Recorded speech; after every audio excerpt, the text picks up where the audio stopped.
Good afternoon, ladies and gentlemen. Can I invite you to please take your seats? We're ready to begin the program.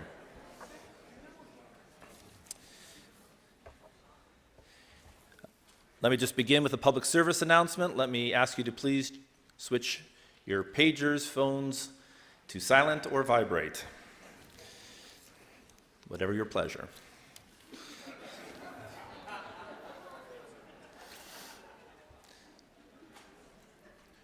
Well, good afternoon. My name is Lev Gonek. I'm the Vice President of Information Technology Services at CASE, and I also have the pleasure of being a member of the board of MOCA Cleveland. It's indeed a real pleasure and honor to have all of you here today, and we're very, very pleased with the program that we're about to share with you.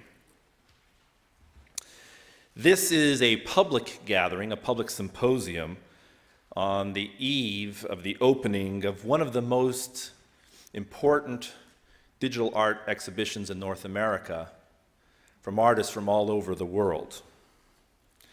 Our gathering for the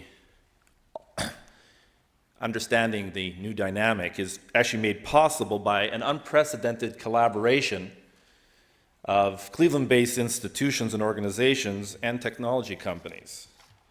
Our presenting sponsors are Adobe Systems, Cisco Systems, Apple Computer, Case Western Reserve University, the Cleveland Museum of Art, and MOCA Cleveland.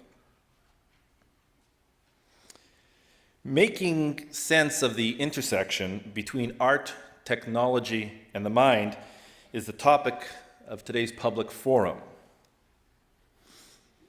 If we were gathered together to have a symposium on the opening of an important art exhibition at MOCA, this would be an important event. If we were gathering together for the opening and conversation about new technology, that too would be an important gathering. And finally, if we were gathered just to begin to understand new trends in our understanding of the human mind and human cognition, that too would be an important gathering. But what is unique and special about the gathering this afternoon is that we are actually going to explore and hopefully better understand the intersection between art, technology, and the mind. It's the reason that nearly 500 people got together in Cleveland this afternoon to explore that topic. And we want to begin by offering you two perspectives. One is a cultural perspective on the evolution of human creativity and art. The second perspective is from one of the most acknowledged and foremost digital artists of our times. I have the pleasure of introducing our first two speakers. First, Merlin Donald, who is the founding chair of the Department of Cognitive Science at Case Western Reserve University. Merlin is a cognitive neuroscientist with a background in philosophy. He's the author of dozens of scientific papers and two very important books.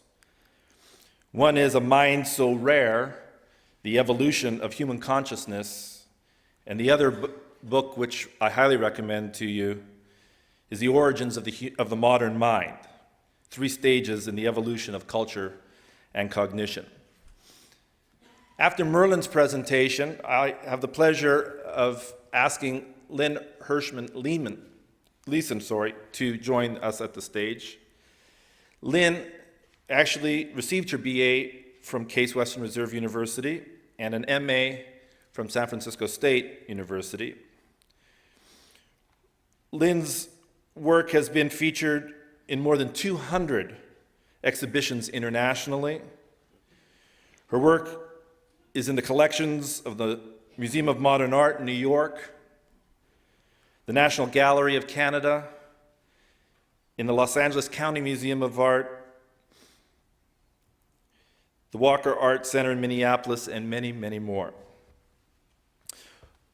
After their remarks, we'll be turning to a panel chaired by my colleague Len Steinbach, the technology director from the Cleveland Museum of Art. Please join me in welcoming Merlin Donald.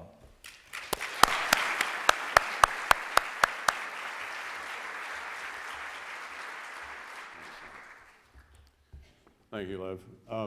I'm very honored and very pleased to be here. I only came to Cleveland 4.5 months ago, and I've been delighted by the richness of the environment here, both academically and artistically. And one of the objectives we have in building this new department is to try to bring together many of the different resources around the University Circle area. So this is a wonderful opportunity for us to get to know one another and start laying out some of the groundwork. What I'm going to do here today is to give you a very broad perspective on human beings and the history of art itself in the context of a very long period of time. Most of us are used to thinking in terms of days or weeks or decades or centuries, but I'm going to be talking in terms of hundreds of thousands of years, and look in the deep history, the deep prehistory of human beings, and what that might tell us about where art came from, what it is, and then that will throw the current technological revolution, and I think it is truly a revolution, in context and allow us to look at it a little differently. And in the process, I hope that I can show you that human culture and the human mind they co-evolve together, so that when a child grows up in our society, that child is learning much more than you think it learns, because society retains, it has a deep memory, and it retains things that emerged perhaps hundreds of thousands of years ago, as well as things that came out yesterday. So to some degree in cognitive science, we're trying to unscramble the eggs and trying to figure out the underlying structures that are driving this whole effort that we see in art. Now, I have to get used to this technology here. I'm an old guy, and technology is moving faster than my brain, it seems. I want to start off with a comment on imagination. Now, this image appeared in Time magazine some 25 years ago, and it's an amusing image to me. And it's a welcoming reception for a group of engineering students at the University of Ottawa, right? So you can look at this and you can see what is about to happen, right? And it's a wonderful shot because they're totally innocent. They have no idea what's happening. And up above, you have these people who, now, in your mind, you have no difficulty projecting the future when you look at this, right? So you know exactly what's going to happen. The people on the roof are going to be lying on the ground, laughing, rolling around. The people on the bottom, well, if you put yourself in the position of the fellow on the far right, you know that his hair is going to part in the middle and that he's going to taste the water pouring down over his upper lip, and that is, you can zoom in and imagine all sorts of different scenarios. You can also imagine perhaps less optimistic scenarios, but the point is that you can imagine. Now, if you show this picture to any other creature than a human being, it's just going to stare at it and it won't seem to mean very much. But we have this amazing imagination that is able to not only predict the future, as it does in this case, but to construct very improbable and unlikely futures. That is to say, we have this remarkable ability to create virtual worlds.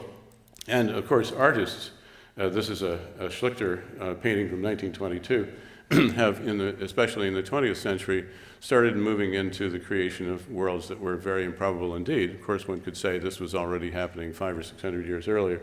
But within that painting, you have all comments on all sorts of things having to do with embodiment, with femininity, with all sorts of things.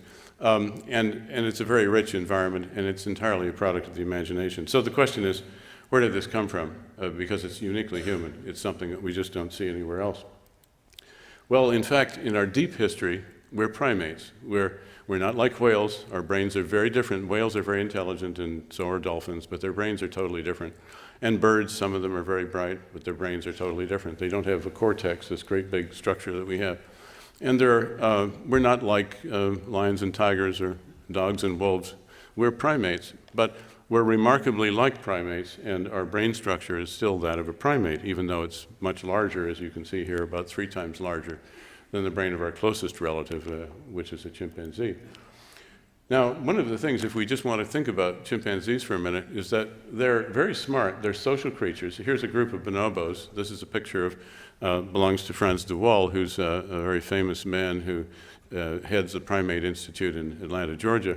And Frans studies these groups, and you can see that these are social creatures that hang around together in groups, and they can understand very complicated things like changing political alliances. The dominant male among chimps of various kinds is usually one who forms bigger gangs, bigger alliances than others, not necessarily the biggest, strongest male.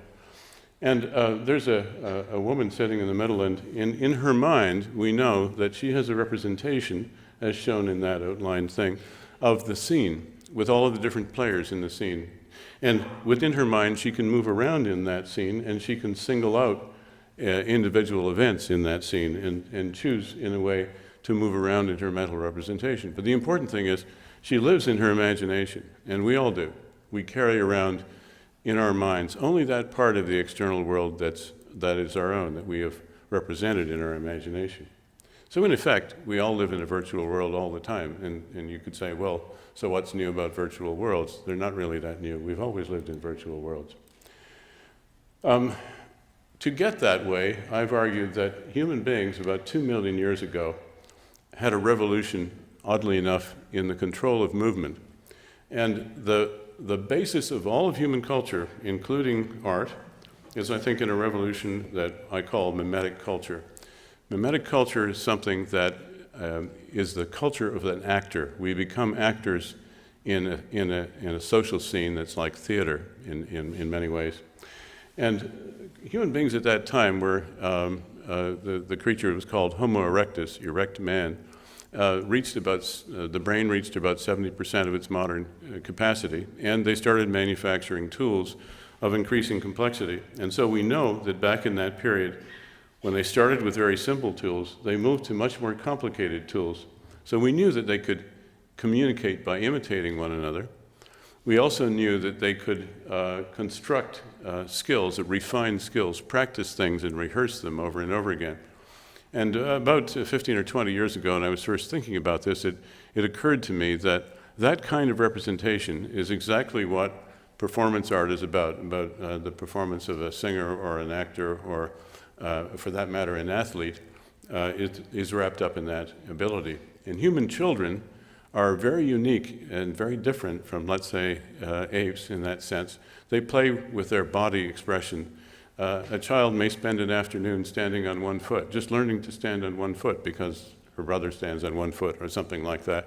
But we just enjoy doing things that are, in some cases, odd with our bodies because we're naturally embodied creatures. And that capacity is absent in every other species I know. You'll never see, for example, baboons throw stones at one another when they have wars, but you'll never see a baboon in the forest all afternoon standing there practicing throwing stones and getting better at it, okay? This is something we do. And the result is skill. We have thousands and thousands of skills that we acquire during our lives. And in order to acquire those things, we use our imagination. We imagine an action, and we can then carry it out. So a very good athlete, which I am not, can actually carry out a complex dive. My intention might be to do a 2.5 gainer, but in fact I'll do a belly flop every time. But there are people up there who can imagine all of the movements, carry them out, review their performance, go back and keep improving it, improving it, improving it. And this is true in many different dimensions, so that we are capable as creatures of refining action. And you can see that in things like tool making, the mastery of fire, some of the things that we were doing in those days. And this itself is a very remarkable thing. Many people today are convinced that it's related to a very important hot new topic in the study of the brain, which is the mirror neuron system. The mirror neuron systems of the brain are systems that allow you to take a third-party look at your own action. It was discovered by an eminent Italian physiologist named Rizzolatti about 7 or 8 years ago. He noticed he was studying the motor neurons in the premotor cortex of the monkey, and one of the actions that he was coding was picking up a coffee cup. so that the neuron would only fire when the coffee cup was picked up. If the monkey just made a movement like this, that wouldn't do it. If the monkey just looked at the coffee cup, that wouldn't do it. If the monkey picked up the coffee cup, that particular neuron would fire. What he found out by accident was that if he demonstrated the action to the monkey with his own hand from a third-party point of view, the same neuron would fire. In other words, this neuron would regarded an equivalence between what he was doing and what the monkey himself was doing, so that it took two perspectives on the same action. So that mirror neuron system is present in primates. It gets more rich in apes, and it's extremely rich in human beings, and that quite possibly is the basis for this ability. And one of the things that we do when we do things like dancing and so on is that we map that system onto a representation of the wider world. This is a very complex problem physiologically, but there's a great deal of work being done in this area, and we're starting to understand more and more about how it came about that we're so good at manipulating our bodies. The result of this is that we're all performance actors. There's an element of drama, an element of dance, an element of gesture in our interactions, which is fundamental to human nature. And one of the results of this is that in human culture, one of the things we do is use our bodies to control one another's attention.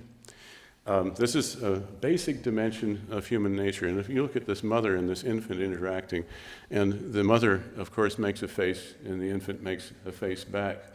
An experiment, very revealing experiment, was done about 20 years ago on this, in which it was shown that if you just tape recorded the mother's face and showed it to the infant would lose interest. The infant has to live under the delusion that he or she is controlling the mother's expression.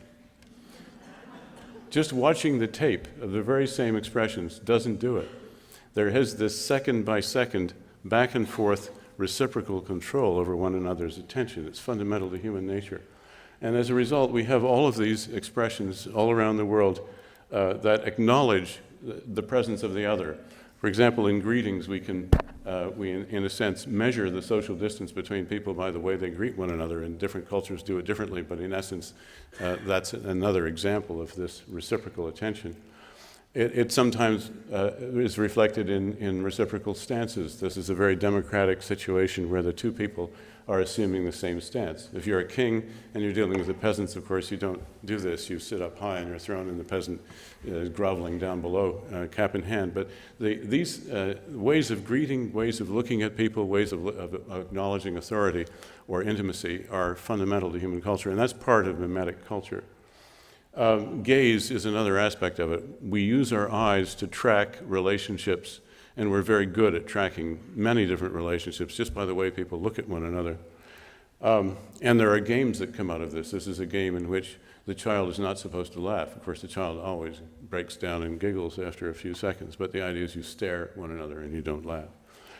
What other creature would do that but a human being? You know, you don't see two bonobos staring at one another and breaking up. In fact, in most animals, if they stare at one another, it's considered a challenge. You either submit or you attack, you know.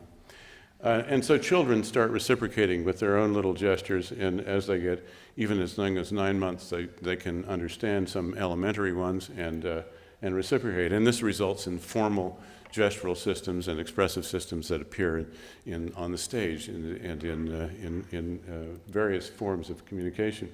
Now, mimetic expression can actually make a group quite coherent.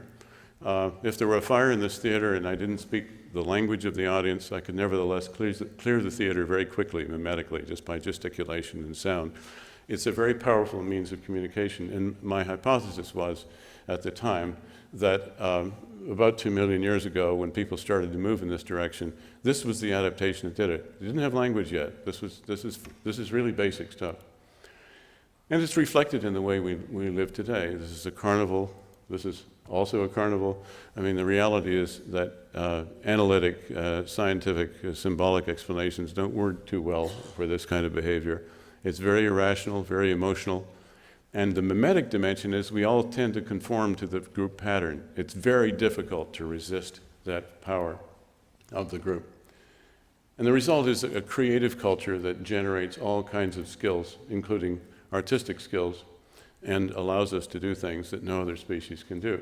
And I look upon this mimetic dimension of culture as the basic layer to which everything else refers. So although this started to evolve 2 million years ago, it's still around today and it's still fundamental. And all you have to do is look at pop culture to understand that. You can see that in things like rock videos and so on, in advertising, in political campaigns, it's all mimetic. It's all about the gesture, the body style, the actor.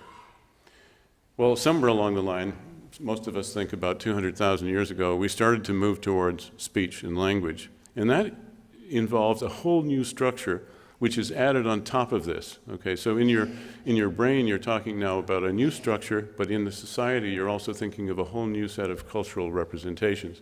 And I've summed that up by calling it mythic culture, because it's about storytelling. And stories are ways of very efficient ways of organizing your knowledge in your mind and communicating very complicated things. Now, imagination is enriched by language, so I'll just read a little poem here by Wallace Stevens, and it's very interesting to me because it shows you how your imagination of yourself can be affected by language. No matter, the grass is full and full of yourself, the trees around you are for you, the whole of the wideness of night is for you, a self that touches all edges, you become a self that fills the four corners of the night. And you can just feel yourself sort of expanding into this void, and your physical presence somehow is imagined in a very large way. And it's all driven by language. And yet underneath it all, there's a mimetic representation, there's a sense of your own embodiment driving it. With language and with what was called the symbolic explosion about 40,000 years ago, we suddenly start to see what we now recognize as art. That is to say, these are paintings about 20,000 years old in Lascaux, and they're very sophisticated. I mean, they're enormously advanced. Within a few thousand years, human beings in various parts of the world were producing works of art that really, in my view, rival a lot of things that are still produced today. And most of the art was in places that was very hard to access. So it is thought that most of that art, at least the art that survived, was of a religious nature, that individuals went in deep into caves that were very dark. They had to have oil lamps. They had to have all kinds of technology to get in there. In some cases, they had to swim underwater, at Nio, for example, for some distance to get into the cave, where they would be confronted with these amazing images, and undoubtedly it was involved in a ritualistic type of setting.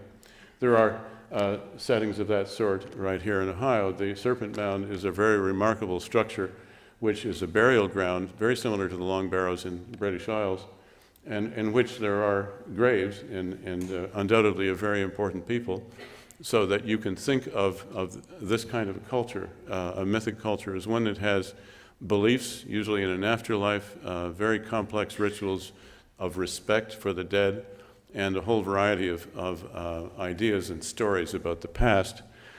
Now, within that context, you have paintings that show images that are really mimetic in many ways. So this is a tomb from Egypt about 3,500 years ago, in which a pharaoh's journey into the netherworld is mapped out, and all of these symbols are astrological symbols and various gods and interveners that are guiding the soul through its passage in various stages. And you continue this and you look through classic culture and you find that every culture has its mythic structure, its stories, its legends, and myth is so deep that you're not even aware of it. If you, in Bourges in the 13th century, you have this building which contains within it all of the major ideas of Western civilization in one place. So that you have, when you go into it, you have an experience of imagery, of stories, of words, of symbols of all kinds, including rituals, which sums up the whole of the society. It tells you so much. Just look at that building relative to the village, and it already tells you something about the importance of those ideas in that society. Mythic culture extends to things like, this is the coronation of Queen Elizabeth. You can see, if you look at that image, the costumes, the symbols, the maces, and the various gestures, you're looking at the relationship between all of the different domains of society, the ecclesiastical, the military, the government itself, various classes of people and so on. They're all spelled out. And here, 30 years later, 40 years later, the same person going through the streets of London, and again, the art, all around you, including the art of the ritual itself, communicates a great deal about the social structure. So in mythic culture, unfortunately, is not always positive. That is, there's a great deal of conformity imposed by ideas and symbols and rituals in this way. And so it can take forms that are also menacing and threatening. The point is there's enormous power in this whole huge social structure that we've built of skill and symbolism and meaning and story. Just a little parenthetic comment. It affects architecture. This is the front entrance to the most famous opera house in the world, La Fenice in Venice.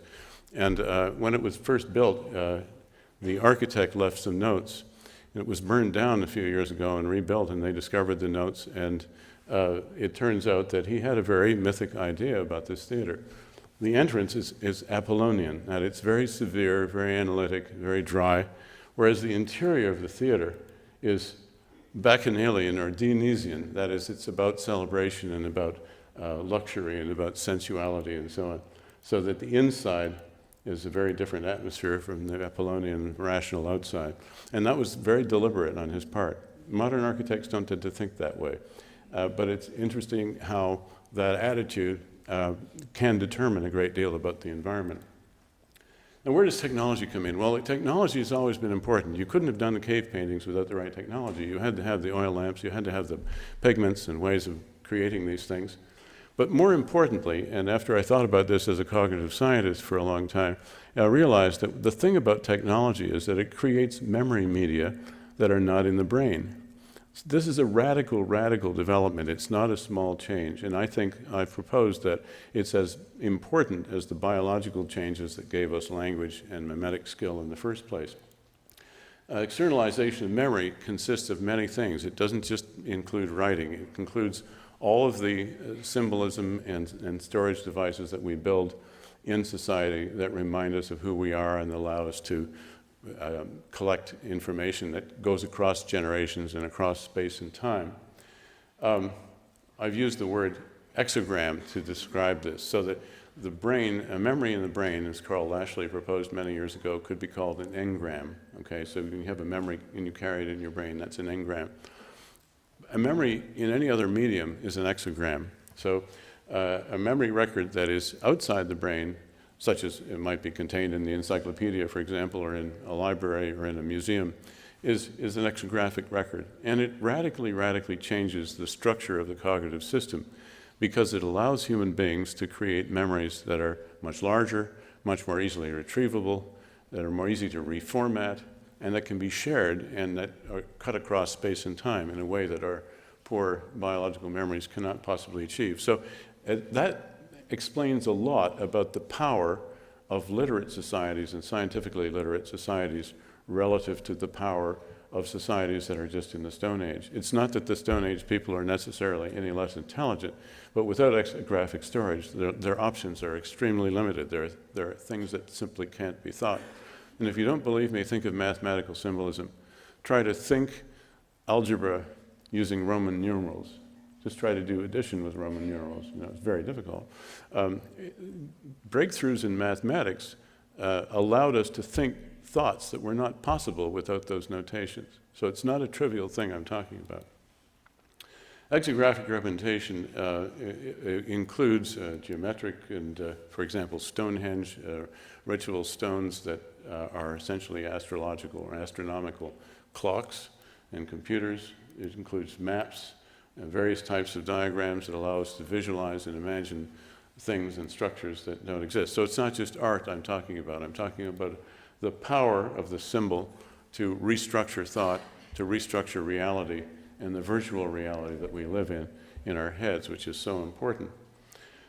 And one of the effects of this that is often missed by people is that when you invent new technology of that sort, you actually put demands on people to understand the technology.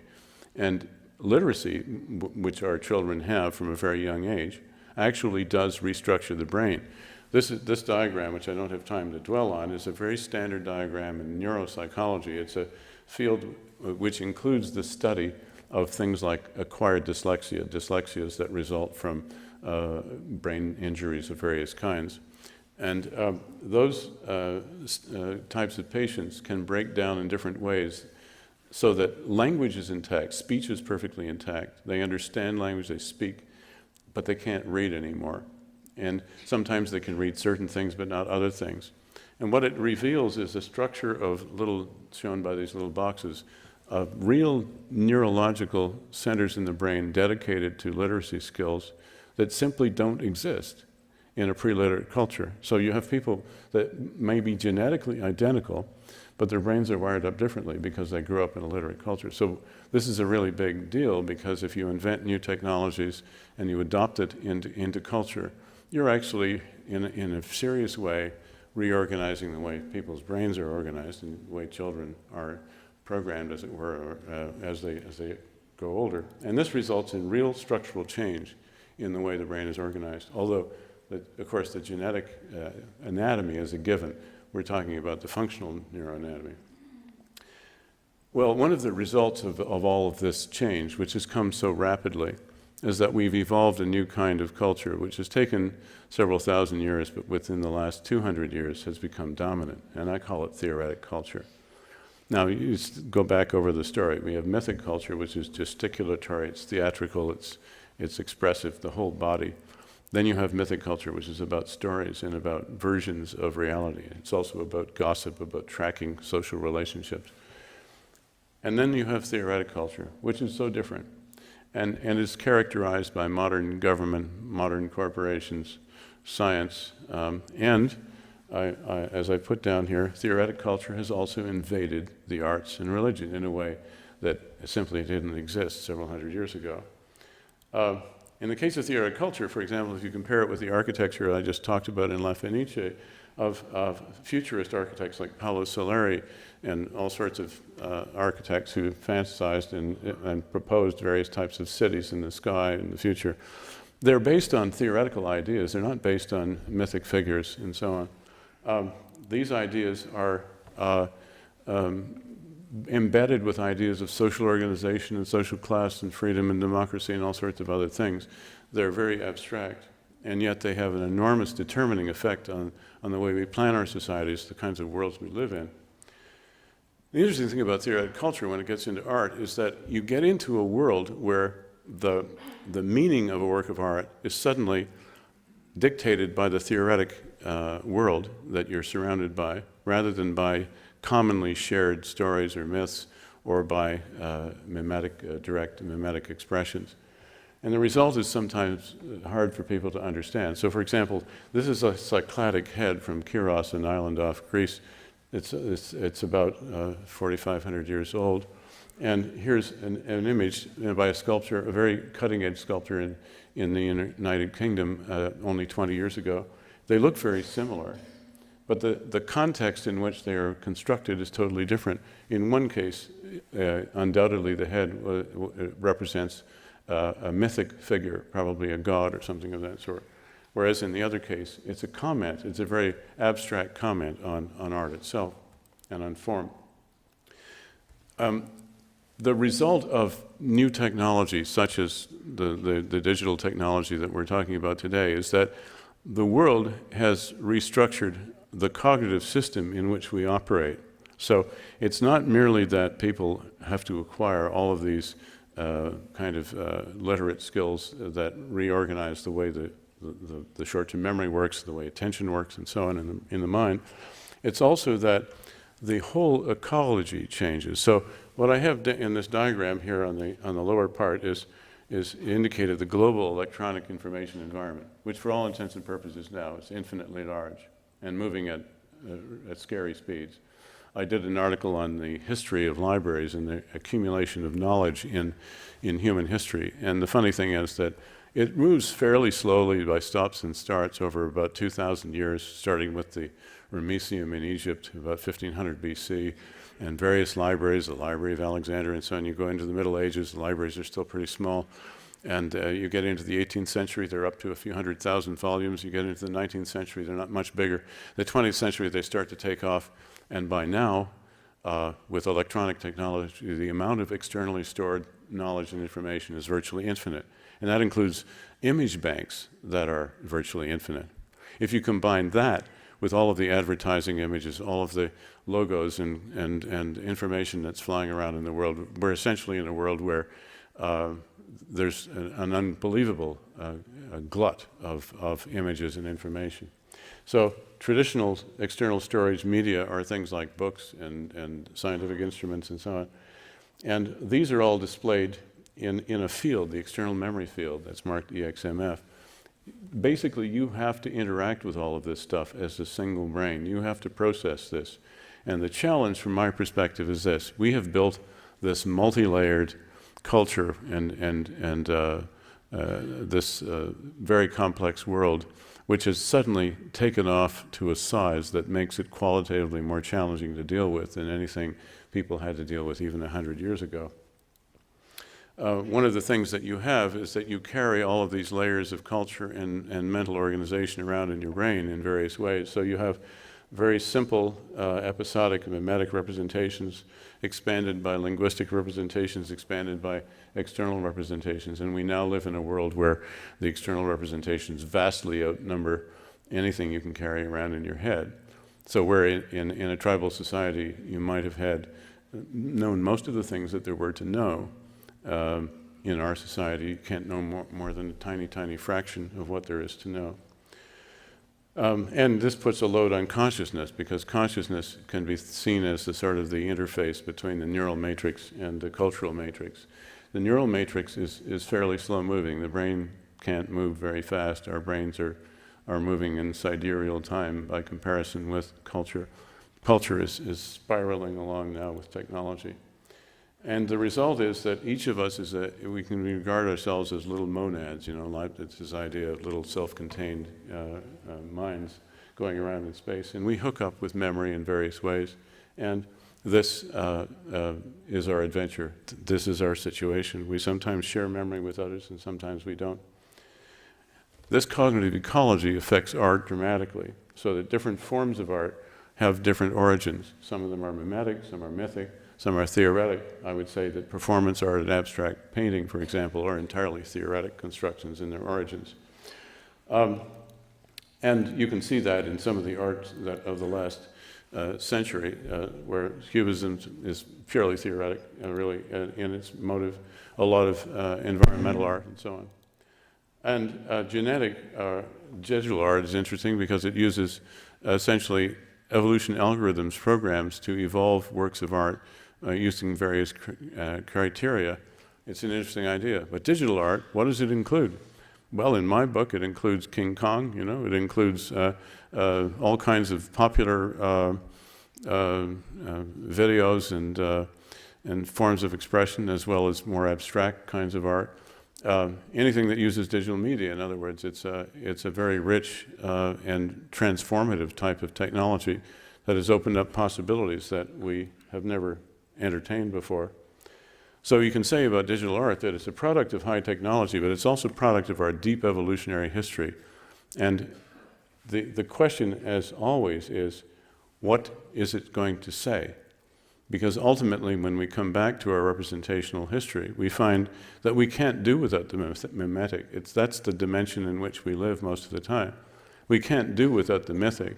Everyone acquires their identity from myths. So for example, when children are young, they play at roles. They play at different roles in society.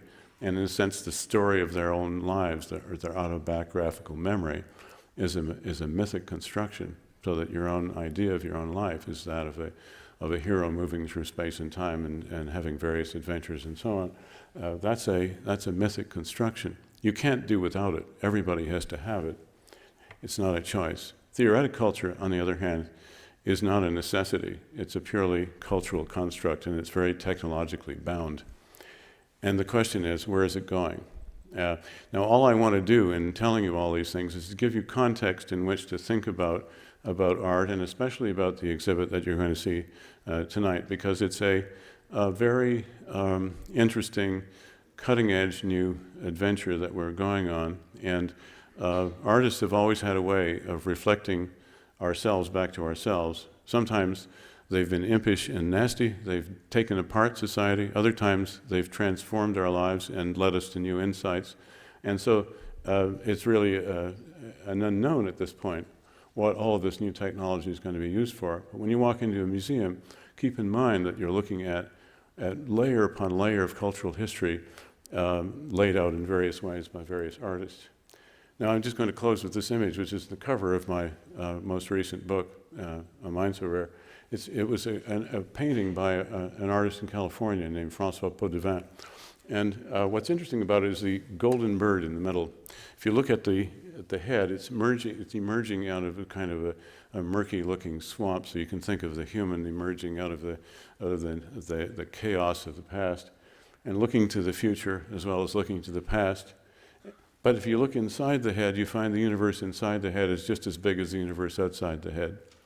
And what's interesting is that there's this golden bird in the middle. And the question is this: is that bird ascending to higher levels, or is it just about to do a plunge into the depths of hell? A question which I often pose to myself. Thanks very much.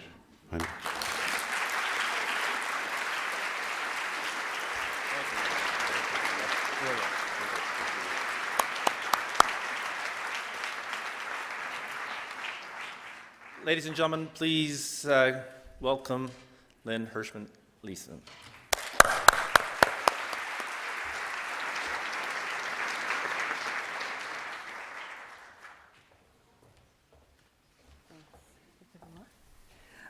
Thank you. I really appreciate being invited to come here, and I wanted to thank Lynn, for inviting me, and especially Margot Crutchfield for including me in this very important exhibition of digital art with some of my favorite artists, who I'm really proud to show work with. So what I'm going to do is actually just talk about some of my work for a little bit. I was asked to show kind of when I started to work with technologies and how it made a difference in my work. For the past 35 years, I've used counterfeit representations of life, or what I call virtual presences, and they've existed from personas to robots to cyborgs to synthespians to bots and lately artificial intelligent agents, and all of them investigate the construction and the permutations of identity, as well as the interplay of gender, bodies, and machines. And I thought I've used them, but I think really that they've used me. It's always a symbiotic relationship. The symbiotic beings have become increasingly intelligent, and I think for that reason they're all female. But they've moved, as you're going to see, from a history of invisibility and erasure to become autonomous and self-sustaining and resonant. Let's see. I'm going to just turn off this bot before she starts talking. This whole adventure really started in the early 70s when I couldn't get my work shown. And the reason I couldn't get my work shown was because nobody would write about my work. So I created 3 virtual critics. Their names were Prudence Juris, Herbert Good, and Gay Abandon. And they, actually, it was 1968. And they all started to write about my work. In fact, they would often fight about my work in their writings. One wrote for an international respected journal, another wrote for a throwaway paper in San Francisco, and another wrote for national magazines.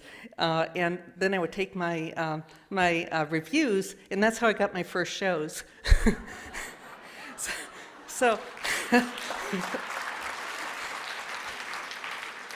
So the first show actually was a show of drawings, or one of the very early shows. It was 1970, and I was invited to show at the University Art Museum in Berkeley. And instead of showing the drawings, they showed a wax that they had wanted to show, which were very safe drawings and well drafted because I went to the Cleveland Institute of Art. So I showed a wax face of myself as another person, called Self-Portrait as Another Person, and there was a microphone underneath this image of the sculpture, and you would walk up to the sculpture and it had a pre-recorded loop and sensors so that you would talk to it, or it would talk back to you. You were supposed to talk to it. Well, what happened was that the museum closed down that exhibition because they said it was media. Media wasn't art, and it certainly didn't belong in an art museum. So that brought the idea of, you know, again, on the cusp of most disasters in my life, and there have been quite a few, it's brought in kind of a new vision of what to do with that disaster. And I thought as I walked down the streets of Berkeley, seeing, you know, in the late 60s and seeing the boarded up windows of the banks, I thought, well, who needs a museum? I mean, if you want to do an artwork, you could put it anywhere. So I created a work of a fictional person that lived inside of a hotel room. And I opened that hotel room for 24 hours a day. I'll show you that piece, if I can.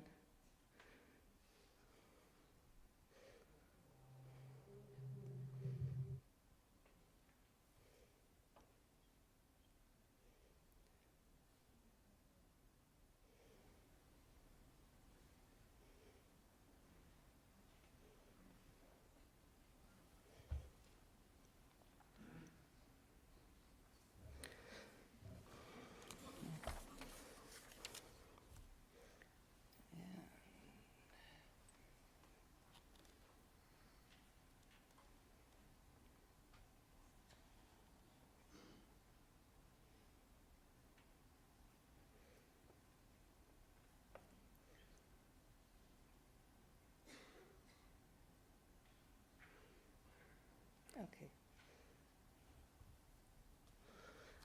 And the idea was that you could enter and trespass this space 24 hours a day. And inside, of course, was sound and images of, because I thought of sound in those days as a sculptural element. And it was a rundown hotel in the North Beach section of San Francisco that you could enter at any time, sign in, get keys to the room, and go and kind of trespass into it. Now, this was at a time when the word site-specific didn't exist, and people really didn't know about this kind of work, of working about a portrait of a context and using the artifacts of a particular place in order to define a person. But it lasted for nearly a year, and it was closed down actually when somebody came in the middle of the night and didn't understand some of the objects in the room and called the police. And the police took the objects and took them to central headquarters, where they still are.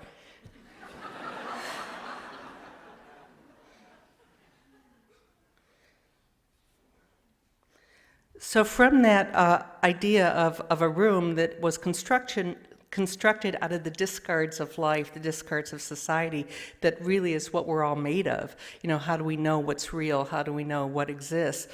I wanted to kind of liberate that essence of a person who could have lived in that room, where you see the books she read, the letters that she wrote, the clothes that she might have worn, and so I created this kind of fictional person named Roberta. And let's see.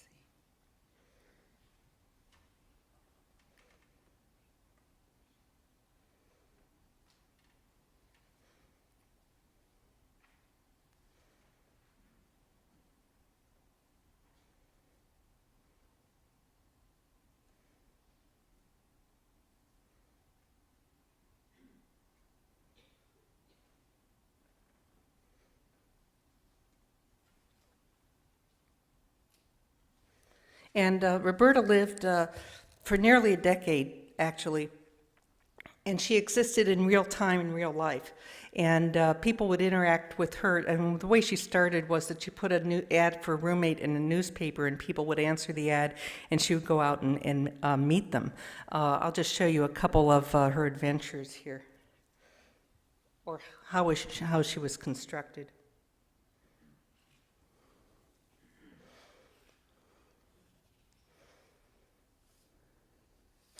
She saw a psychiatrist. She used a specific language. She had her own handwriting. She secured credit cards when I couldn't. Nobody would give me one. She had a checking account, and she had a driver's license. And she lived in a small apartment. She had her own clothing, and she participated in all of the culture and trends of her time.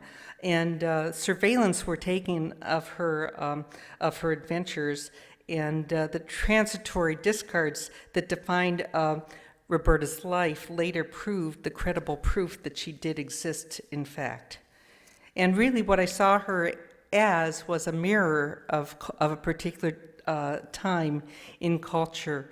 She would reflect back what culture was like as a single person living in that time. I mean, eventually there were multiple Robertas. There were 3 of them, in fact, that would go out into the world. One of them is an art critic at Duke, but the other ones just would dress as Roberta and go out and have those kind of Roberta-like adventures. She was also a comic book in those times. She was part of Zap Comics. And there were over 300 drawings and artifacts, that defined who she was. And these were just drawings of trying to define who she was. But just as vital are the letters she wrote, her purse, her checkbook, samples of her blood and urine, her dental x-rays. All these things comprised that kind of segment of her reality. And she had a number of adventures during her lifetime, from the initial adventures called Meet Mr. America, to the comics, to eventually being exorcised in Lucretia Borgia's crypt. You see, these are kind of the descriptions of how she would frame herself. This one talks. She surfaces from time to time still.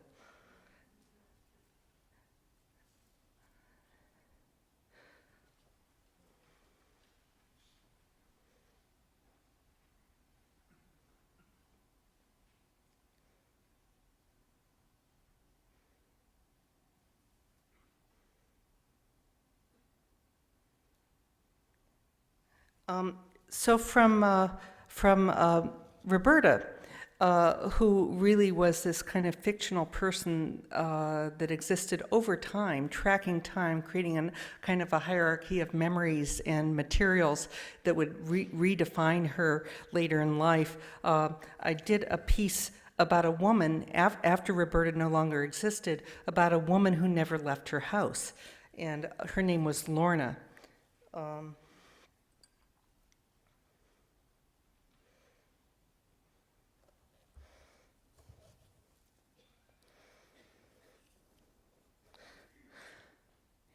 And Lorna was a character who was embedded in a laser disc that had multiple branching systems.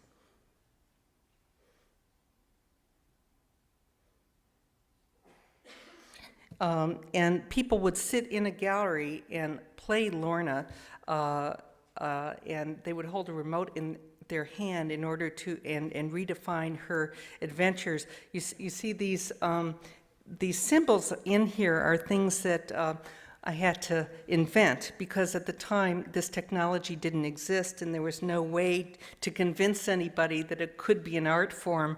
So I snuck in the middle of the night into San Jose, into this studio in San Jose, and kind of designed the way that it would interact with people, how it could be used. And that this is how she was exhibited. People would sit in Lorna's environment, use the remote to control some of the branching options that she would have, which were pre-filmed and put into the environment. And Lorna was agoraphobic, and she was afraid to leave her apartment, and all she would do was watch television all day, which kind of just underlined the fear that she had. And there were multiple narratives and modularly for the sound, so that how you played her would give you possible sound differences, which would reflect back different contexts to what her life was. She sat in a room that was very much like the Dante Hotel. And Duchamp says that if we're lucky in our lifetime, we have maybe 3 ideas. I think I've had 1 idea, because they're all kind of recycled from what that original kind of Dante Hotel piece really was. And as we know, Lorna had 3 choices of, or the viewer had 3 choices of what to do with Lorna's life, which were to stay where she, that's the branching system at that time that we made. And again, this was, just kind of inventing a way to navigate this in 1983. And Lorna was able to stay where she was, commit suicide, or what many people consider the worst option, which was to move to Los Angeles.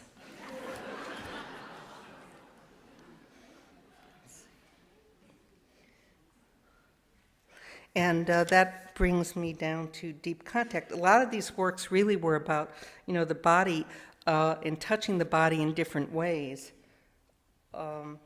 So from using just a remote in order to create a storyline, Deep Contact actually used a touch screen. And you were able to touch this character's body, and where you touched her body would determine what the branching was. So you would go into myriad vistas of her life based on how you actually, your hand actually touching the screen, trying to go through that screen in a sense.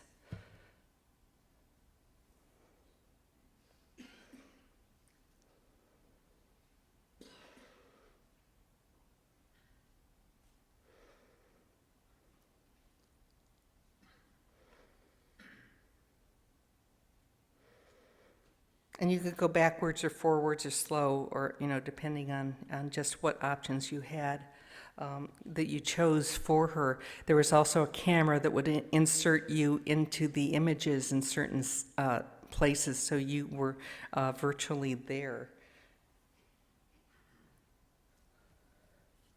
The next one right after that piece was used your eyes, actually.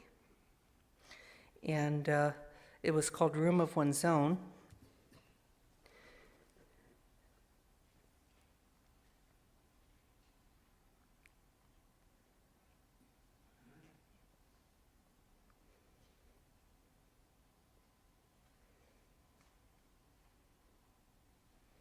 Yeah.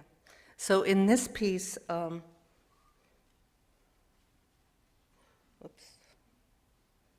I want to do that.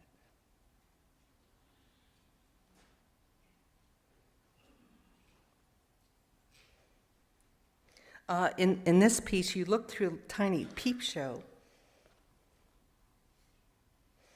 And as you looked into this tiny room, which was a lot like, again, like the Dante Hotel, you were able to navigate the periscope, and where you looked created a different branching system. So it was based not on your hand in a remote viewing situation, or not on touching the screen, but actually how you saw it.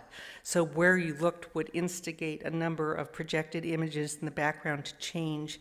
And it also captured your eye. So your eye became part of the active place of the piece itself in this kind of voyeuristic situation, with the character in the background constantly telling you not to look at her.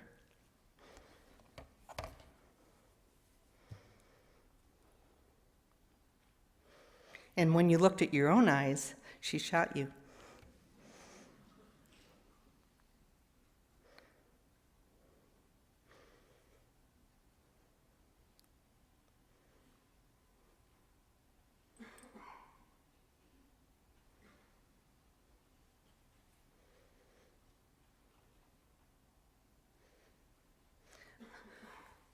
So the piece after that was called Tilly the Telerobotic Doll,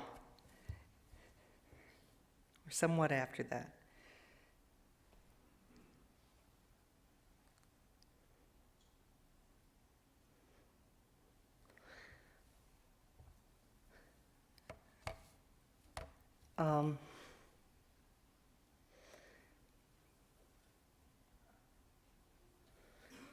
And this was an interactive, networked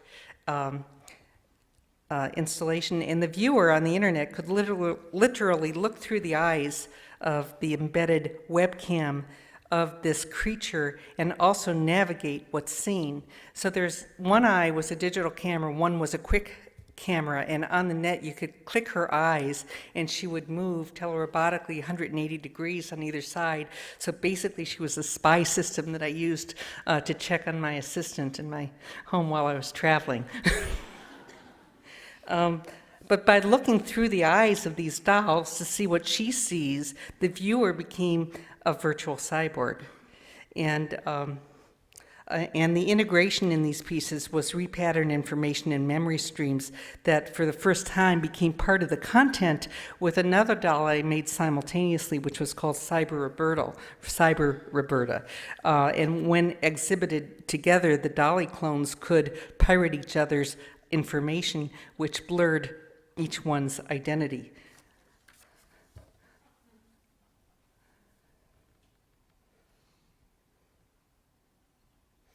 So from the idea of just a person looking through these pieces came one that would kind of talk more about society views of things. So this is Cynthia Stock Ticker.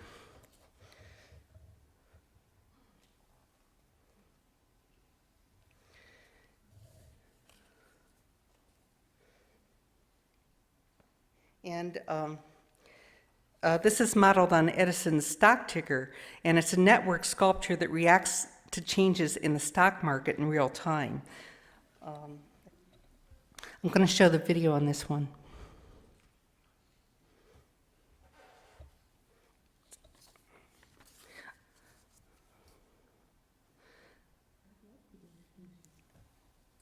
Can we put the sound up on this? Cynthia reacts in real time to changing stock data. Her behavior reflects the changes in the market. For example, if the market is flat, she goes to bed. And she obsessively checks her email all day long, which makes her become happy or dejected. Real-time stock graphs and overlaid eyes watching the market, as well as live tick symbols that reflect the market, are part of her environment. Cynthia is currently installed in both the lobby of a stock exchange in San Francisco, as well as on a portable stock ticker. Each has capture cameras installed in them. People in the real world move into Cynthia's world. The force between the market and its kinetic movement are people. There's a symbiotic relationship that connects people to the market and the market to people. Cynthia interacts with users as well as with the Dow Jones, the NASDAQ, and the Russell Cap 500. We expect her to be live on the web any second.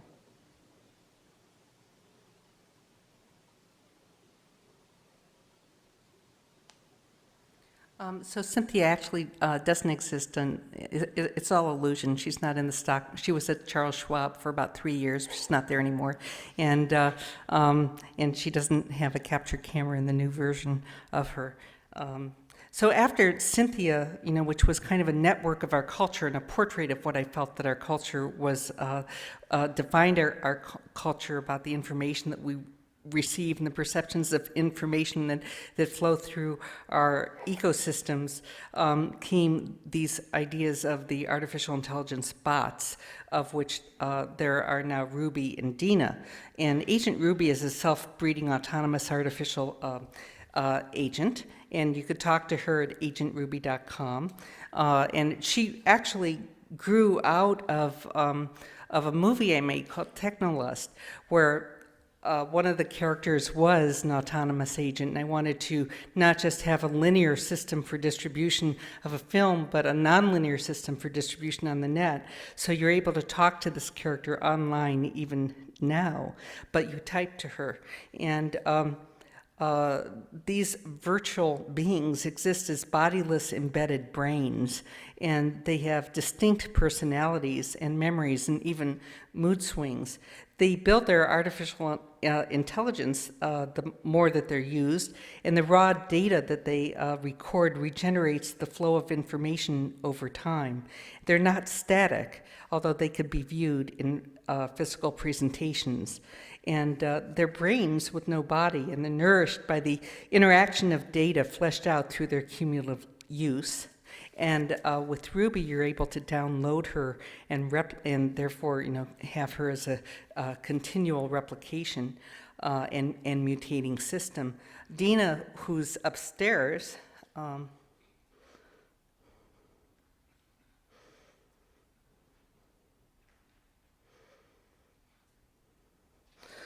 is a telepresent oracle, and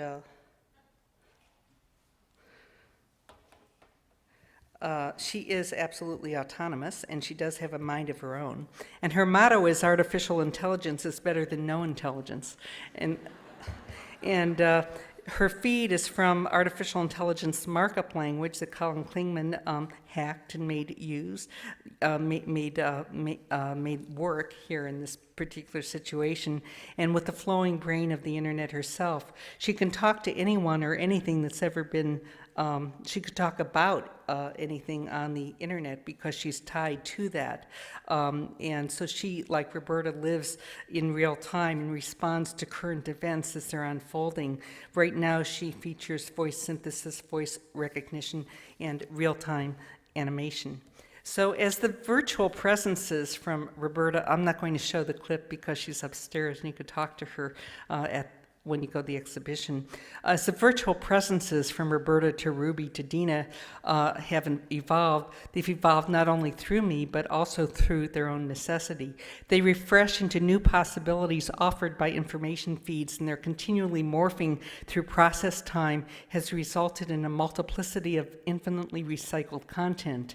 Artificial intelligence software that's now developing will lead to a more enhanced understanding of the mechanisms and the irrationalities of what might reflect presence, but what continues to exist as a simulation. I'm going to put one more image in.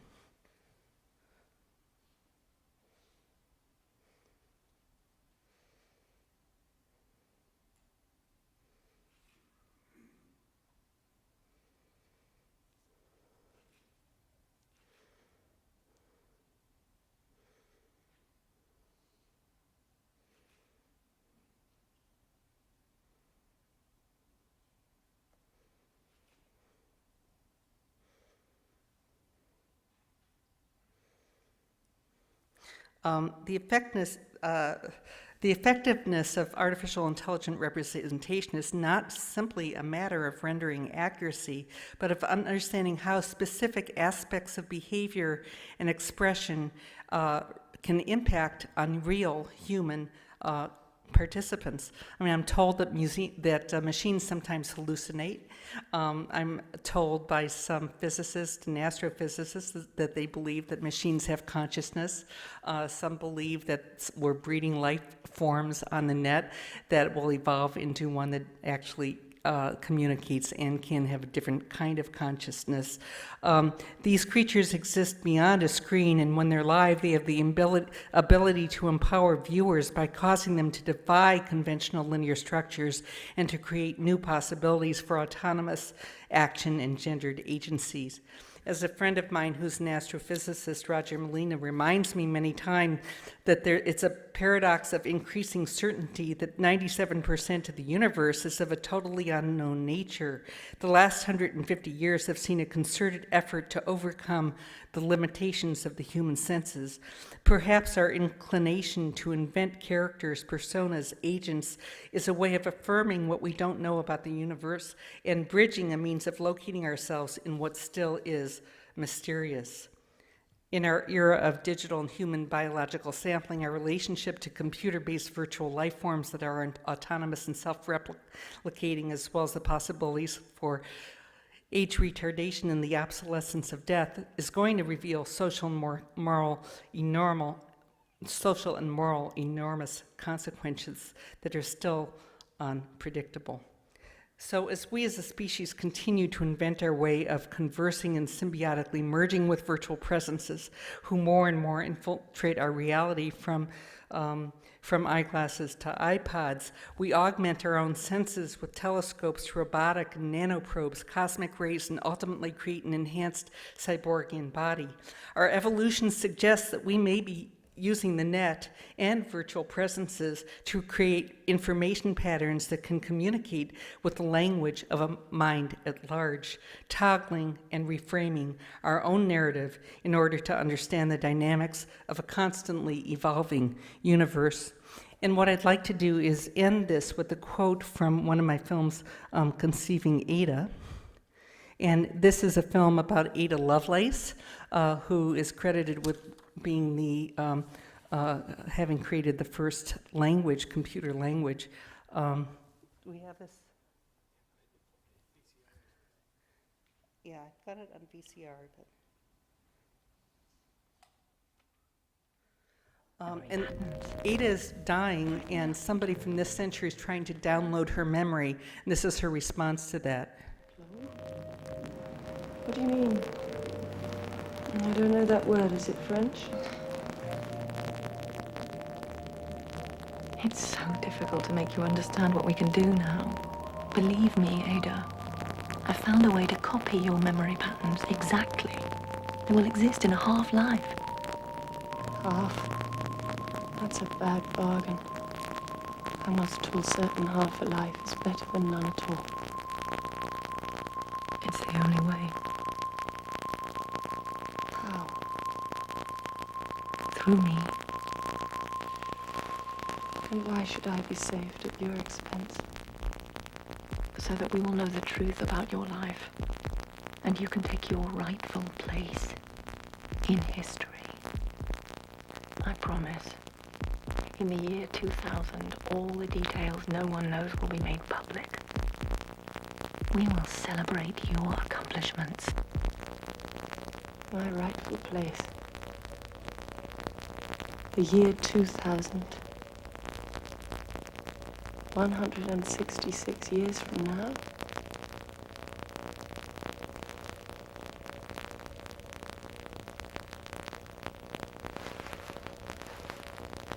During my lifetime, I've lost everything I ever called my own. I had to cede everything. My house, my work, my body. Everything is taken over by others. I'd even promised away my immortal soul for some opium and a bit of peace.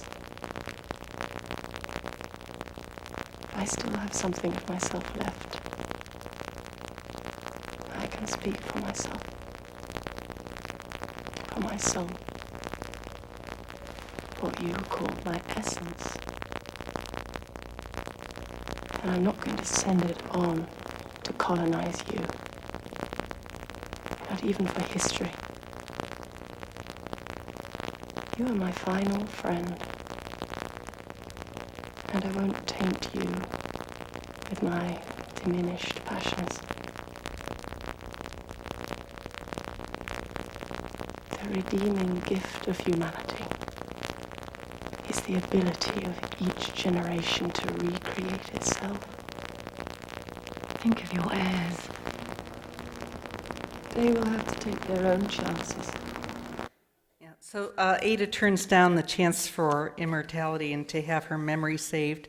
Now they say that we're going to be able to live to 1,000 soon, but in Ada's choice is that each generation has to have the chance to recreate itself, which is where we are now, actually. So, thank you.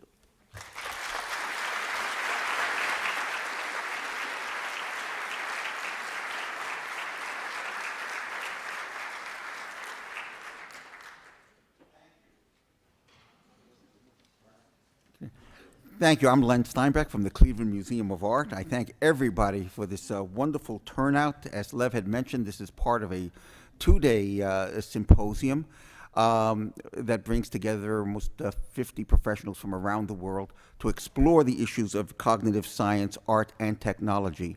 And one of the outcomes we hope to get from this is sort of a new agenda born of the nexus of these three fields that will lead to further research both here at Cleveland, where we have an extraordinary basis in cognitive science and the arts, and hope that will be promulgated throughout the country and around the world. So we hope, we have high expectations for this conference, and we are really pleased to give you all a glimpse into some of the process and discussion. I'll also mention that there is a reading list. You may have gotten that when you came in. If not, they're on the table, suggested readings from our guests, and I think you'll find those of continuing interest.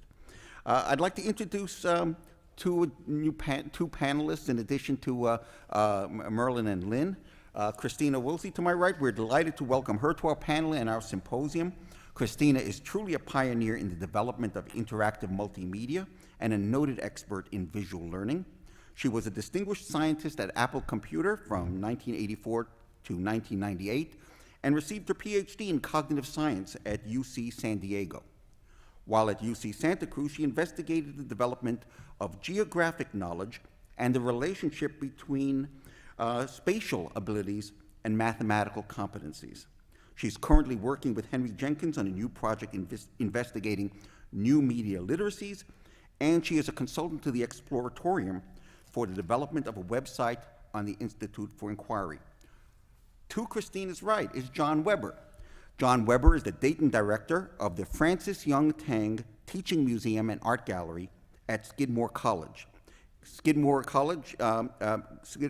gallery at Skidmore College is an interdisciplinary museum opened in 2000 to create links between contemporary art and other disciplines as part of Skidmore's teaching efforts. As director of the museum, he supervises the Tang staff, oversees exhibitions, programs, collections, and the Tang website, as well as curating and writing for museum publications. Weber is a member of the Skidmore faculty and teaches in the art history program. Before that, he was with the San Francisco Museum of Modern Art, where he spearheaded the design of the Corrette Education Center. And if you happen to visit SF MoMA, be sure to see that as one of the masterpieces not to be missed. It's really quite terrific. He also founded the Interactive Educational Technology Program there, which I can tell you firsthand has had a profound influence on the entire art museum world. And in addition to that, he was the curator and essayist for 010101, Art and Technology in Time. Both Christina and John serve on the board of the New Media Consortium, one of the partners in this event, a consortium of nearly 200 leading colleges, universities, museums, and other learning-focused organizations. And I'm proud to say the Cleveland Museum of Art is also a proud member of the consortium. Well, this program is called Understanding the New Dynamic. And what do we mean by dynamic? It's a word, before we go on to some questions, let me ask Christina and John to say a few things about their thoughts. Christina? Yeah. I have just about 3 minutes of prepared remarks that I wanted to add to establish my voice here. I don't think I need to convince any of you that there's something going on in this intersection of this dynamic. I suspect that's why everyone is here, listening to Lynn and to Merlin. I hearken you back to Merlin's image of those kids sitting with those buckets over their heads. And I'd like you to think of your imagination in terms of what is it that is going to be happening, and think of your brains in terms of whether this is going to be a fourth evolution in terms of our culture, or what else might happen. And also just to make the bigger point that I think is obvious from these speeches before me, that indeed artists can show us a lot about what these possibilities are. So the issues that I'd like to sort of bring into the conversation, though, which is not one that we'll finish tonight, I hope, if we're all lucky. We're going to be continuing this over the next days, next weeks, and we hope we have some agendas for good research activities, including many of you here, is to begin by just sort of saying that, you know, there's a set of devices. I realize I carry them around now. I've got my phone, I've got my iPod, I've got my camera, you know, I've got my little computer. Pretty soon, and I assume I'm wirelessly connected, pretty soon this will look different. It'll be all of a different product form. But I have started to realize that this has become an appendage of mine. This is kind of a given in this new age. And for many years, I've been involved in trying to create such objects because I believe that images and sounds and motion and connectivity is a part of being human, if only we had some things that could help us do that. But I'd like to frame the question that now that these little things are taken for granted, you know, what are the things that are really about our humanness? Is our humanness going to change? Is it going to extend? Is it going to deviate from what we know? These, to me, are very exciting and engaging issues. There's some givens on this. We have the technology. The other givens with these technologies that exist are two elements. One is that when we're in the digital domain, images and sounds and dynamics and motion are all of the same stuff. They're all digital. Many of us, when we discovered that 30, 40, 50 years ago, thinking about that, it's rather a profound notion. It's not that you carry, you know, your pictures in one place and your other objects in another. They fundamentally are equipped to fuse should we want them to. And the other notion is that they're also all interconnected, such that these elements are, in fact, the notion of audience or the notion of connectivity is quite of a different sort. What we have from that then, and you'll see it extremely well illustrated in the all-digital exhibit, which is upstairs, which I had the great privilege of just glancing at. You'll start to see that the artists and all of us can, in fact, make objects that have their own lives. So you don't paint the painting and someone looks at it, and in fact now changes in ways that you had never anticipated. They start to have behaviors and characteristics. And so fundamentally, this medium has changed what's possible. But I'd like to point out, sort of to give you a sense, to throw this into the conversation and add a little bit. There's 4 things in this that actually, those things I think are all interesting, but the things that interest me at the moment are 4 things. 5, I think, if I count a different way. One is, what's happened with this medium is that we can show specifics and general at the same time. And I'll use quite a simple example, flying out yesterday from San Francisco. I could talk about my children, which I have a habit of doing as a proud mom, in the middle of an airplane flight. But I also could then sort of pull this out of my pocket and show who these people are and elaborate on that. I could not only in words describe elements and generalities and concepts, but also I could provide some representations of specifics. And so you start to have the possibility of having, a lot of what one thinks about in cognition is how ideas are developed. And I think we're starting to have media that actually allow us to have representations of abstract ideas, which spoken language is quite wonderful at, and the ability to, in fact, show those things at the same time. We're starting to take it for granted, but for example, in Lynn's presentation, if she did that presentation without any of those images, I don't think those words would have had the profound effect that I hope they had on you, to be able to see what the characters look like, be able to see what that hotel was imagined to be. Now, the notion of what real is becomes an interesting one. But indeed, I think that's a symbolic sea that we're being set adrift in, from which we will find our own ways. So specific and general. Another one, it's another major phenomenon in cognition is as you watch kids, it's always, I love it, where you have a train come in one end of a tunnel and then it comes out and there's like this amazing surprise that it comes out because the thought is when you can't see it, it's not there. And it's a perceptual constancy that humans have become incredibly good at imagining. Well, I'm starting to realize that in this little world that I live in now, I have a social constancy. So that I not only can reach out and touch someone, which I used to be able to do with this, I actually am still embedded, and you'll see teenagers in particular in family groups and collaborative work groups. I'm still embedded in the social structures of the people. Last night I talked to 12 different people, talked in parentheses, family and others, where I'm still connected to those people. That is part of my reality in a way that it wasn't 10 years ago when people went away to college and you never saw them again until they came back. It might have been better that way. There are these issues. But I think that there's a constancy of social interconnectivity that we haven't seen before. A third one is I think we're seeing the oral culture re-evolve, which I find personally I wasn't ready for that. But these little iPod devices give me the opportunity to hear your stories and carry them around with me and realize that there's intonation and there's patterns that are in individually produced media of representations of self that are now available. And fourth, another element that I'd like to throw into the mix for our conversations is what I call ad hoc collaborative activities. I mean, it is the case, and I used the example earlier today, but teenagers are wonderfully able to set up the party at 11 o'clock at night without having made any plans. There's a way in which, so it's a terrific example of decentralized organizational, self-organizing structures that the cyberneticists have talked about for years. But these devices start to enable those kinds of organizational structures to work quite effectively. So instead of hierarchical organizations that we've in fact evolved for many years, we have these new things which, for example, in disaster relief and other elements that we like not to think about, give us an ability to organize and in fact address issues.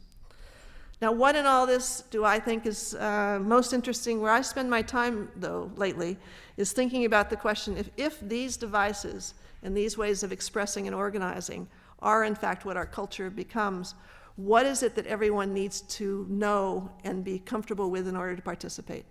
So I'm now more fundamentally than ever involved in what I call the sort of public education social charter, such that everyone in the world, in the country, in my neighborhood, has the ability to connect into this world, because it is indeed a changing world in terms of how your own cognitive capabilities evolve and how, in fact, you can co-evolve with these kinds of devices.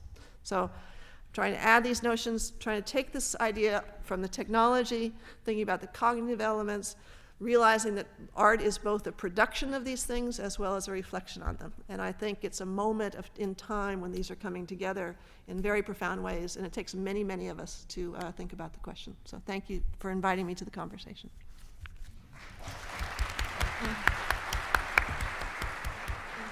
John. I'm going to try to make it fairly quick so we can get to questions. I've been thinking a lot over the last 5-10 years or so about the slide from the analog world into a digital world. And from the point of view of working in a museum and working both in an education department and as a curator working with art created with new technologies, it's clear that one of the issues of this new dynamic is there's a slip from a world of objects and analog things and into a world where art becomes not always but often more akin to theater or cinema or an event. And so ironically, although a lot of the work that's being created with new technology is replicable, it can be duplicated, you can make copies of it, but in fact, artists are working on the far edge of that technology, as I think was clear from what Lynn was saying, and they're working in ways that are not necessarily easy to move around, and they can't be easily packaged on the internet now, since the last 5-10 years. And so in order to see this work and learn from it and experience it, you have to go places. And that's actually one of the reasons why I wanted to come here as soon as I heard about it, because I knew I would be able to see pieces that I couldn't necessarily adequately look at in a book or on the internet too, for that matter. And so a lot of our institutions are still set up really to deal with analog information. They're set up to deal with books, and they're set up to deal with pictures. It's intriguing to think about the history of art history as a discipline which is not entirely but roughly sort of equal to the existence of photography as a means of replicating images.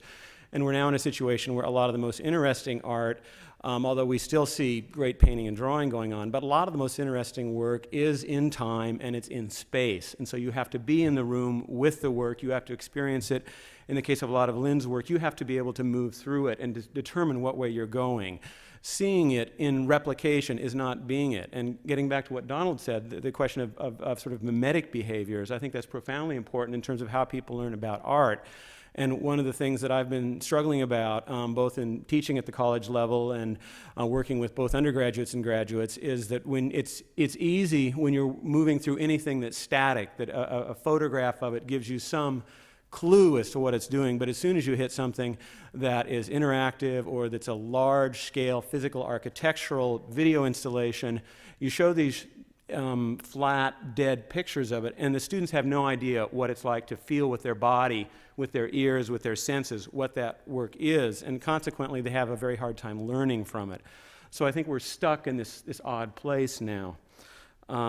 Since I do want to get to questions, I won't dwell there, but it's interesting when you think about writing as one of the main means of conveying knowledge and of encapsulating memory, and we have a lot of institutions that are set up to teach writing, but in the college environment, who teaches new media? You know, who teaches something that combines writing, sound, editing moving image, editing photographs, framing the world with a lens, and so on and so forth? Where does it live? Right now, it's not clear. It doesn't really live anywhere, but we need to figure out where to put it. Last two comments. There's a lot of work. Well, one guy, Benjamin Weil, who's a curator who has done a lot of work in this area, I asked him what happened to all the net art a while ago, and he said, well, they're still out there doing it, but a lot of the artists have created things for galleries because they need to be able to show, they need to have something in physical space that you can sell. Exactly, and that's the analog. The analog institutions, the gallery museum, can deal with digital technology if it's on a screen and you can sell it. But if it's only on the internet where you can't make a living off of it, it's kind of hard. So there's still this analog world of institutions that contain memory and that aggregate audiences together to look at things in some way. But then there's this network that's out there, which is totally different. And that's what we're all trying to figure out what to do with. Now, the last comment I can't resist making is that we've got this amazing thing where we've got it sort of all digital cameras that build in the sound of analog shutters so that the photographer knows that the image has been taken. and long ago, I bought a Leica camera because it had a really quiet shutter, so when I would shoot things at events, you couldn't hear it. So it's just hilarious to hear the camera clicking away. Thank you. No hard feelings. Well, we do want to engage all of you in the discussion. I'm going to pose two quick questions to this panel, but I would like anybody who's interested in asking a question to make their way to one of the microphones, and we'll probably run a few minutes late, but we will get to your questions in a couple moments. I think you guys have done a terrific job of explaining and setting the stage for why this issue, why the combination of cognitive science, art, and technology really is this dynamic that works together. And Merlin, you had mentioned how this is all sort of, rewiring our cognitive systems. And the question I would like to just start a conversation going about, does that mean that there's a new generation gap, which is a cognition gap? And I want to just throw on that, there's also an economic issue here. Not everybody is connected to the internet. Not everybody has the iPod and all these multimedia means by which cognition is changing. So do we have this cognitive divide where we had a digital divide? Do we have a cognitive gap where we had a generation gap? And I'll just let you chime in and let's turn this into a conversation. Well, I could make maybe the first comment. One of my sons is now working in the 5th poorest country in the world, and he's trying to help non-government organizations function in a place that doesn't have regular electricity, that has no sewers, that has irregular running water, that has a very poor educational system, that has no computerized medical system, and so on.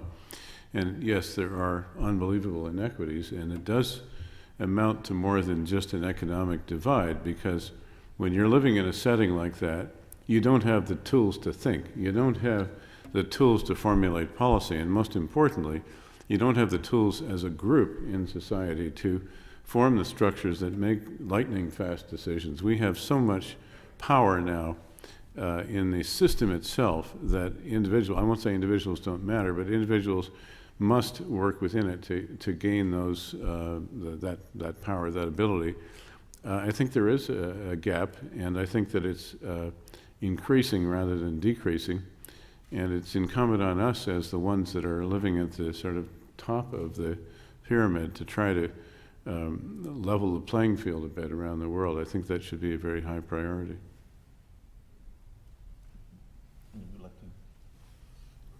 I'll add just a little bit in terms of cognitive divide. I mean, I think what you've emphasized a lot there, Merlin, which is important, is these are tools for thinking with.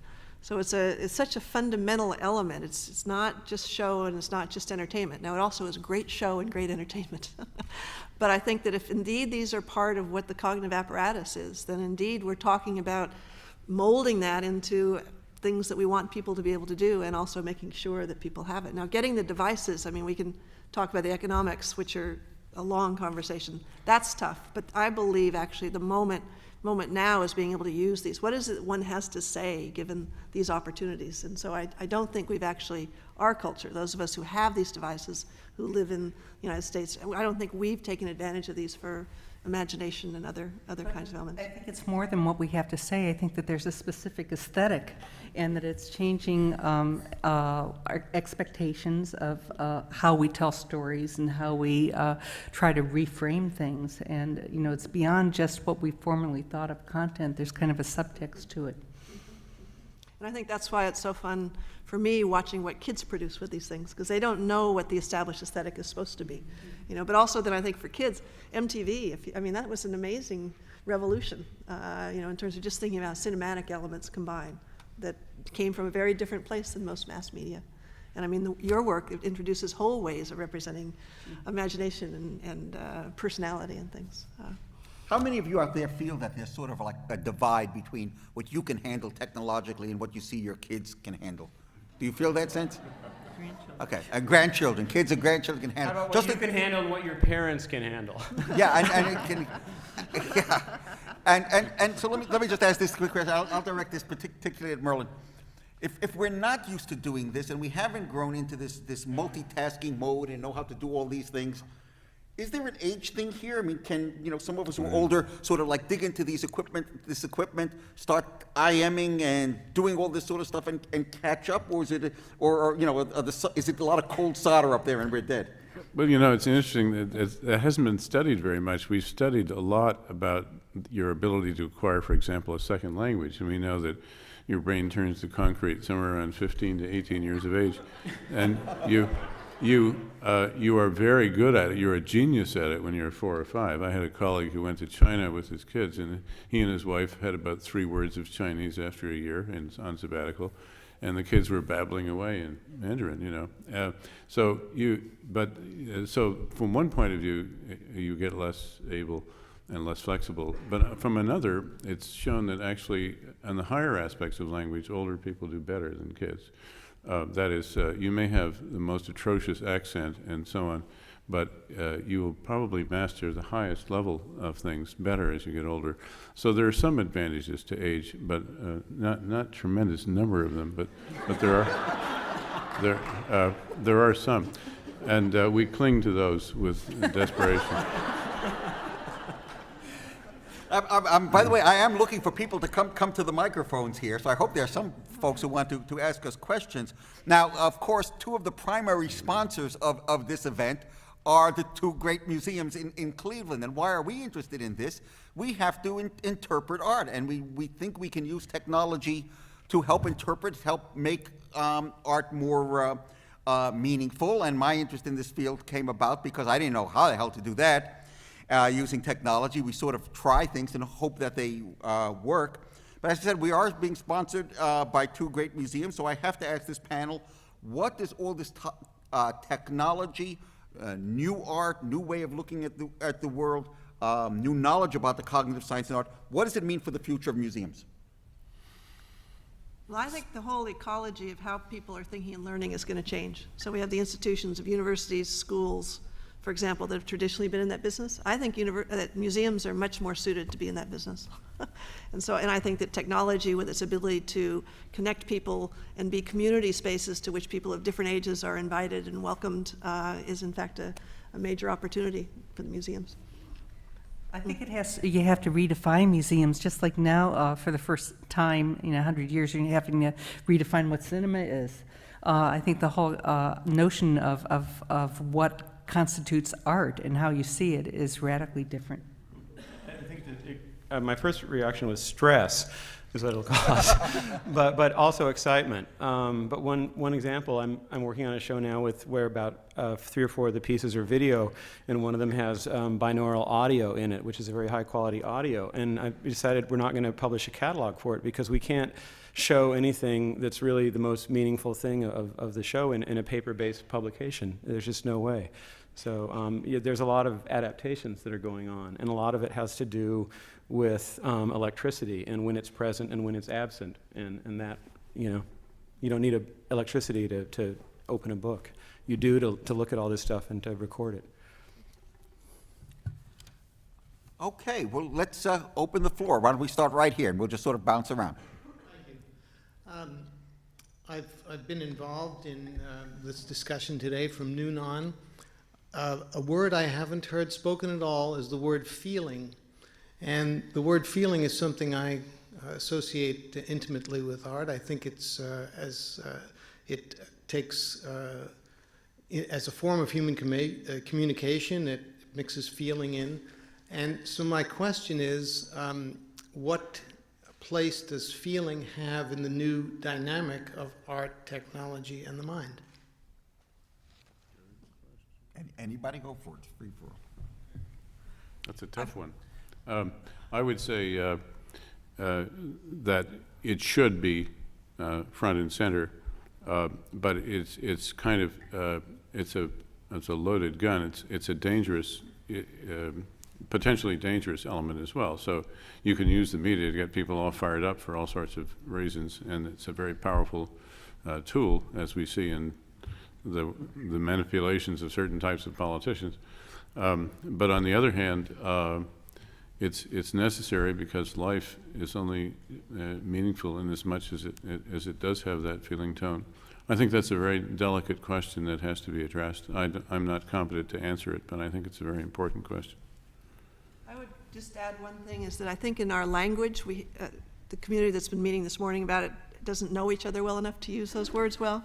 But I would also say that at the all-digital exhibit, again, my brief glimpse of it, the words I would describe for my experience there was joy, humor, play, and then anguish in terms of what my emotional response was. And I believe that's what's so wonderful about being able to create in 3-space, real space, with virtual elements, is that it engages you in an experience, and those experiences is what really this art is. So I think, the museum's issue of how to present that and how to present it when you're not actually there are interesting. But I think that there's a lot of feeling in this domain.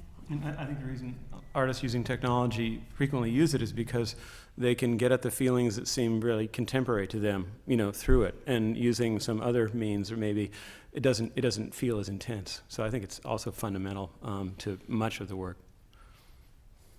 I'd like to know if you have any evidence of our own development and where we stand. Much of our discussion today includes technology. We're talking about machines and technology.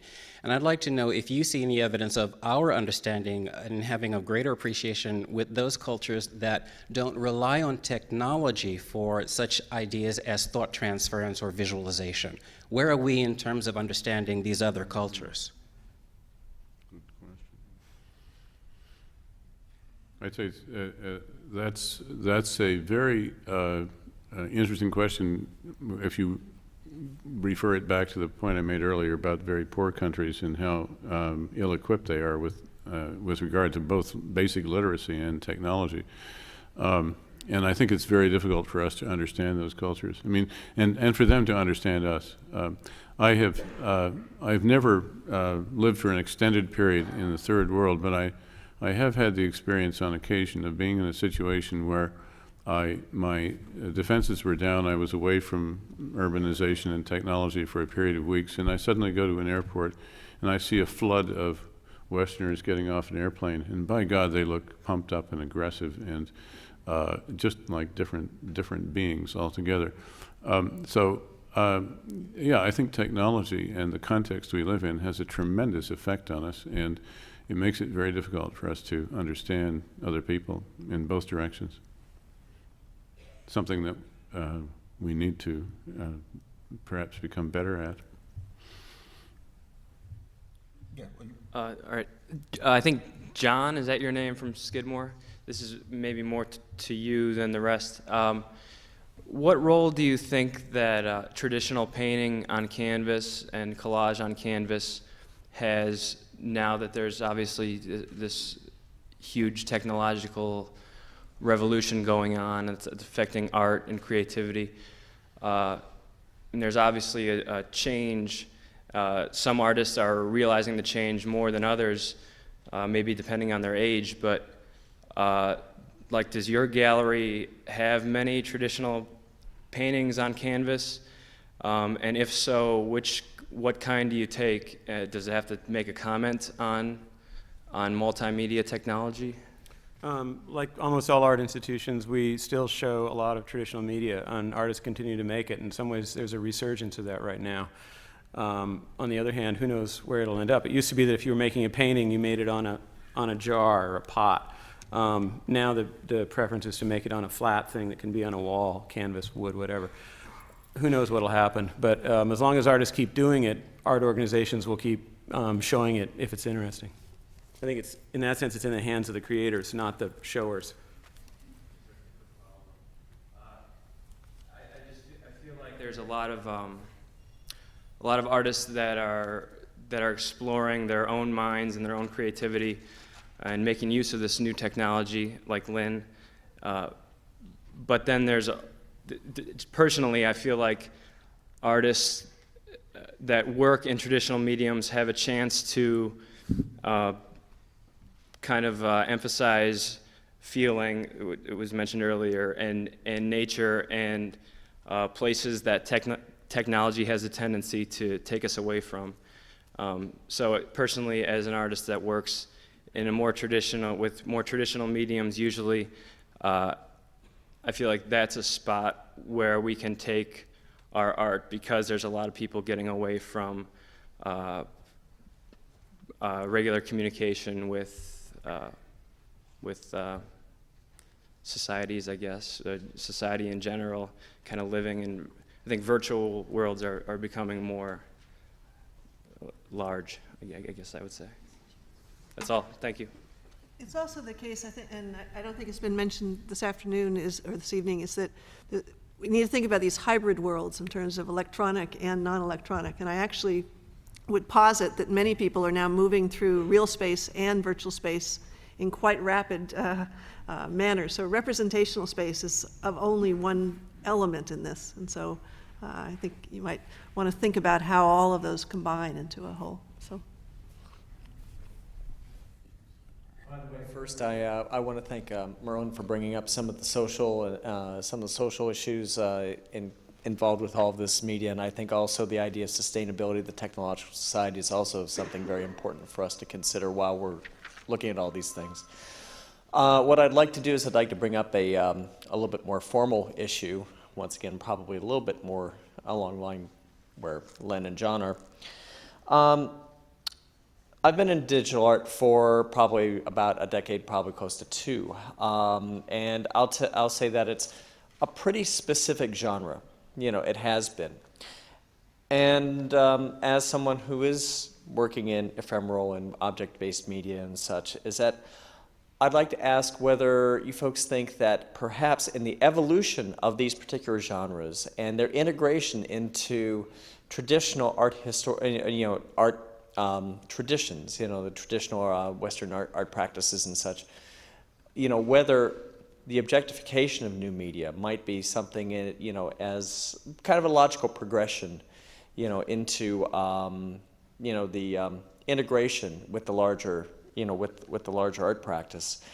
I think as artists, our obligation is to have a conversation with the public, and that means, being able to adopt syntaxes and, ways of communicating, which people understand, and a lot of the galleries and museums understand, the object and the installation at this time. And also the other thing is that do you think that maybe some of us have just gotten fed up with being in galleries that keep giving us phone calls saying, excuse me, you know what, I turned off the VCR and I'm not sure exactly how to get it back to replay. I'd like to know, one, I think the galleries are changing, and that there is, a new breed of, yeah, and new ones are coming up or sprouting up that really of younger gallerists who grew up with this media and who understand it, and it's a whole different take on what this work is. And by objectification, do you mean saleability, or what do you mean by objectification? No. I don't really think. I don't really. I'm not so interested in. I'm not so interested in the idea of a saleable item. In other words, something that's a side of monetary exchange. In other words, something that really kind of speaks simultaneously to the time-based, real-time elements of new media, but then also kind of engages with the traditional material culture of the museum. In other words, it's sort of like there's a phrase that I have. I say, when in Rome, you don't have to do as the Romans do, but it sure as hell helps to be able to speak Latin. So in other words, it's sort of a negotiation as far as I'm concerned. In other words, you're adopting elements of the language, of the context under which you're operating. Of course, say for example, if we're like at Ars Electronica or Isaiah or something like that. Or the World Trade Center. Yeah. I appreciate the discussion, but I'd like the question to that's fine. But okay. There was. Anyways, Any sorry. Thanks. Sorry about any reaction to the question? Yeah, I think what you're saying is legitimate. I don't think that there are any clear answers right now. I think one has to invent a way that works for themselves. Great. Just so you know, we've hit about this 6 o'clock mark. We're going to wrap up with those questioners who are here right now, and that will just for those who are wondering how long this will go on, and we will are curious, and so please ask your most pithy question, because we do really want to engage you. Yes. Correct. I'll take as a point of departure what the first questioner asked, and bring to this discussion the subject of feeling and art.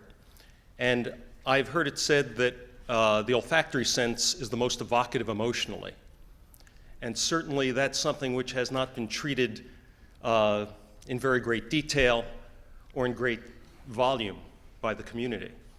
Would you see the potential for digital technology or new technology to bring in a totally new dimension into art and to emotion and to representation? Thank you. Are you asking for an art of cuisine, perhaps? I think that you're. It's an interesting point, but it's an intimate sense. You think of olfaction and taste as the most intimate senses, and they're very closely connected with things such as eating and digestion and lovemaking and intimacy and babies and things like that, and very emotional reactions. And it's true that terror has a certain smell and so on, but I think that I remember an experiment. I'm old enough to remember some lunatic experiment back in the 60s, I think, with smell-o-vision and it really didn't last very long. It was sort of like talking cars. One of the problems is that you can't get the smells to dissipate quickly. That's using common technology, but this perhaps by. It may be that you could. I was part of an experiment in New Haven way back when we did the first attempt to measure brain responses to smell stimuli. And the problem was, how do you get them, you get the smell into the nose, how do you get it out really fast so that you know exactly how long it's been there? And it's very complicated, and you have to have high-speed air streams pouring through the nasopharynx and so on. And it's very hard to rig up a theater that way. Although I think you're ignoring the potential of direct stimulation or digital stimulation. Yes, it's not an impossibility, but I'm just pointing out some of the technical issues. It's a difficult sense, and it's one that's slow-moving and really intimate. Anyway, I've gone on too long. You're talking about basically figuring out which neuronal places go where. You're talking digital now. Yeah, you know, probably it'll happen, but it's probably a little ways off, you know, in terms of just being able to go right in. So you don't have the smell in the room, but you're using electronics to somehow fire it. Interesting thought. Okay. I would just say that that's a dimension which hasn't been treated, that now perhaps the potential exists to treat that properly. I think that's fascinating.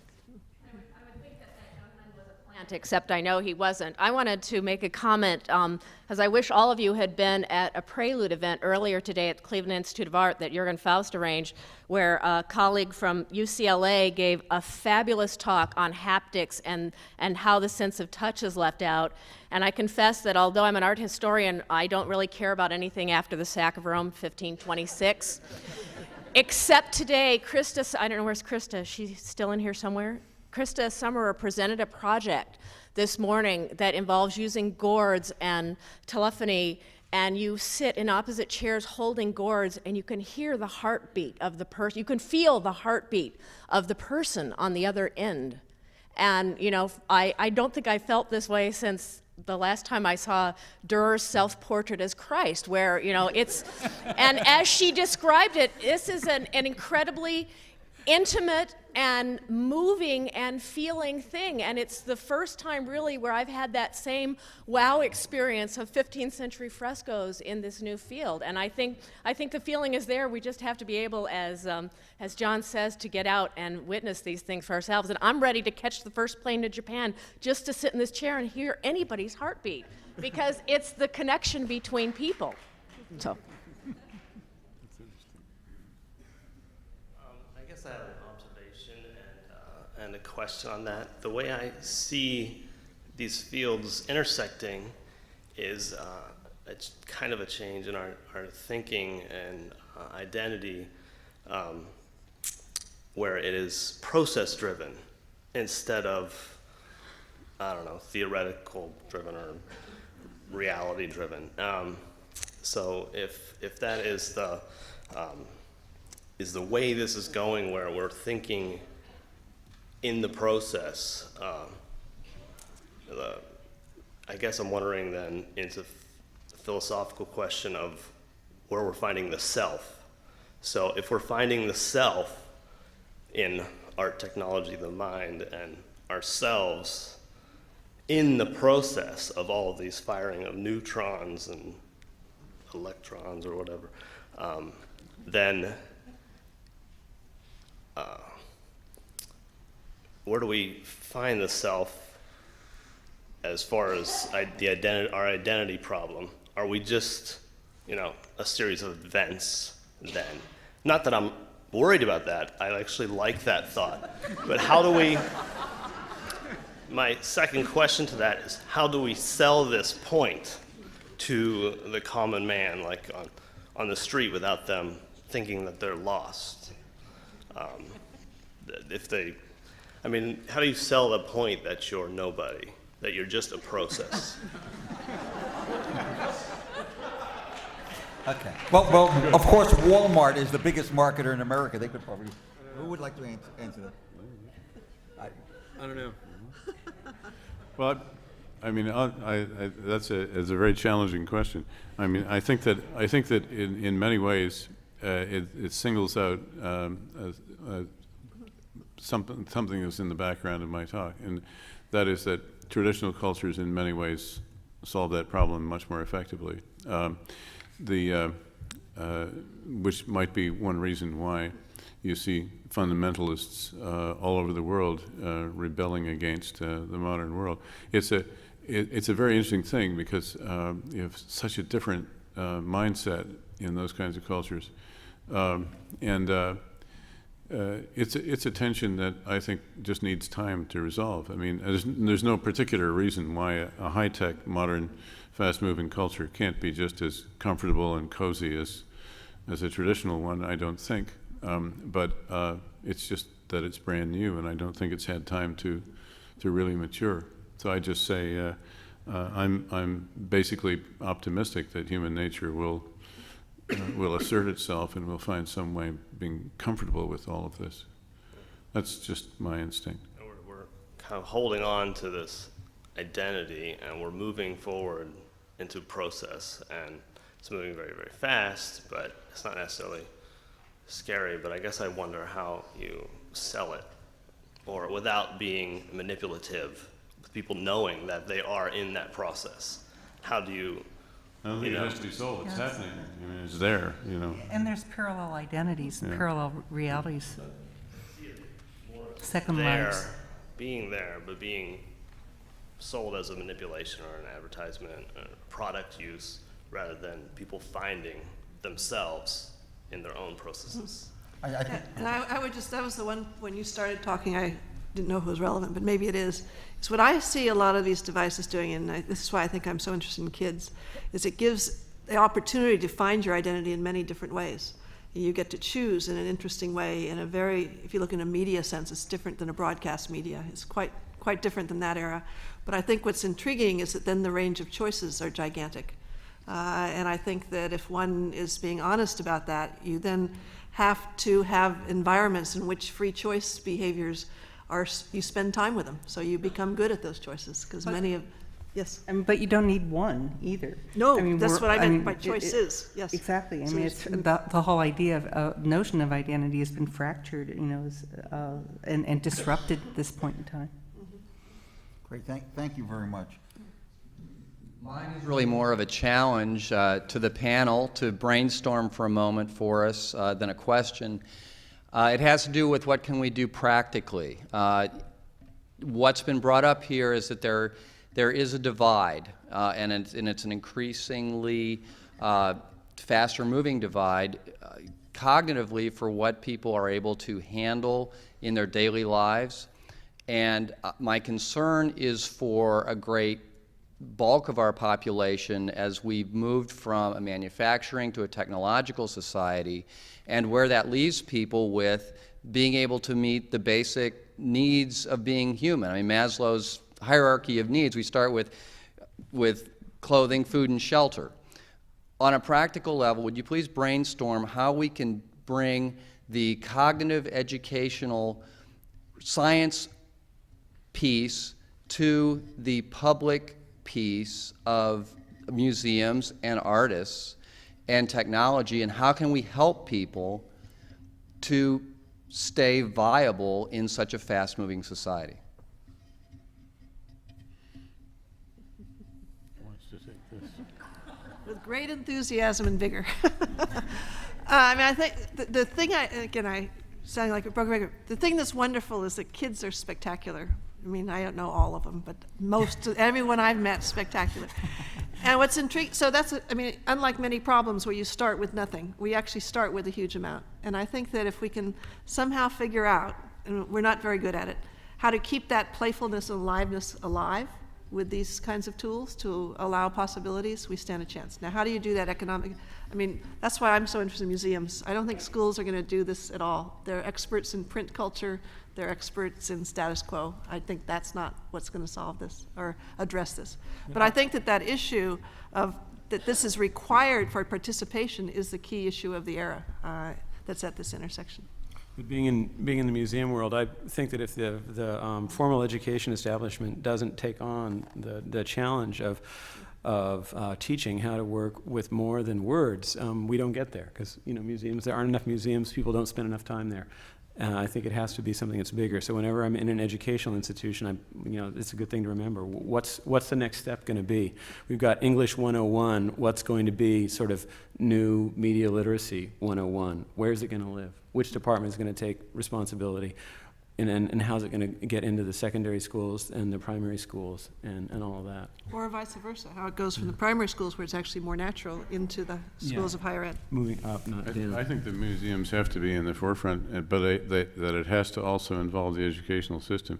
I was very dismayed some years ago. I was living in Ontario, and the government cut back on education drastically, and guess what went right away? Music, art, and gymnastics, which on my hierarchy are actually more fundamental than literacy culture. If you think of it in terms of human nature, of the deepest aspects of human nature, they're absolutely fundamental.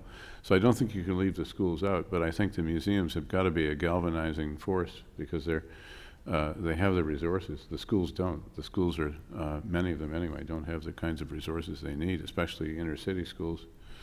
And so I think that it's very important to get the schools involved. You do also have things like One Cleveland in terms of wireless access, and you start to have things like the $100 computer that Negroponte has proposed for worldwide distribution. So I think those are promising directions as well. I think you also have great promise in a department that's been set up at CASE with Merlin, with Mark Turner's support, where they are really focusing on issues of human creativity and the cognitive science. Our museum is involved in this, as is MOCA, because we're trying to understand how, in a way, to turn the knowledge that we're trying to bring together here into much more of an applied science. How do we make these theoretical issues an application?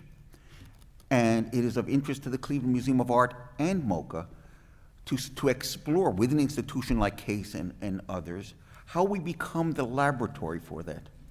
Now, one of the scariest things I had heard in years was when there was this Enola Gay controversy at the Smithsonian, the issue of the dropping of the bomb and how the Smithsonian presented it. Yeah. How the Smithsonian presented it, and a senator got up and said, it's a museum, not an educational institution. That's very scary. But I think that's what we're trying to discern at this very conference. How do we start bringing these things together and apply it? Last question, because I know people want to go to the reception now. This is, in a way, related to that. I think you could make an argument that the culture in the United States tends to be a practical one that tends to value technology and practical results and applications, and to be suspicious of art, which is somewhat mysterious and therefore suspect. I'm wondering what the political ramifications of this dynamic will be. Will the increasing connections between art, technology, and the mind tend to make art more acceptable and more valued to American society? Or will those associations tend to make technology and the mind more suspect because they're connected with art? More the latter. Yeah, it's an interesting time. I really believe in the artistic impulse and the idea of encryption.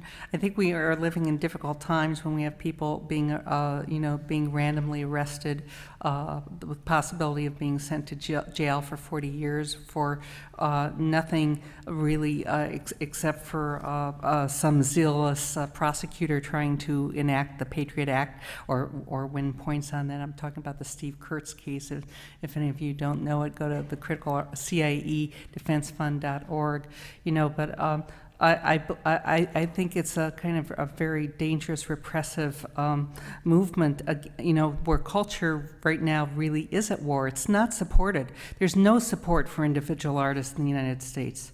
I mean, somehow people continue to make their work, but make it under very difficult, repressed situations and encrypted situations.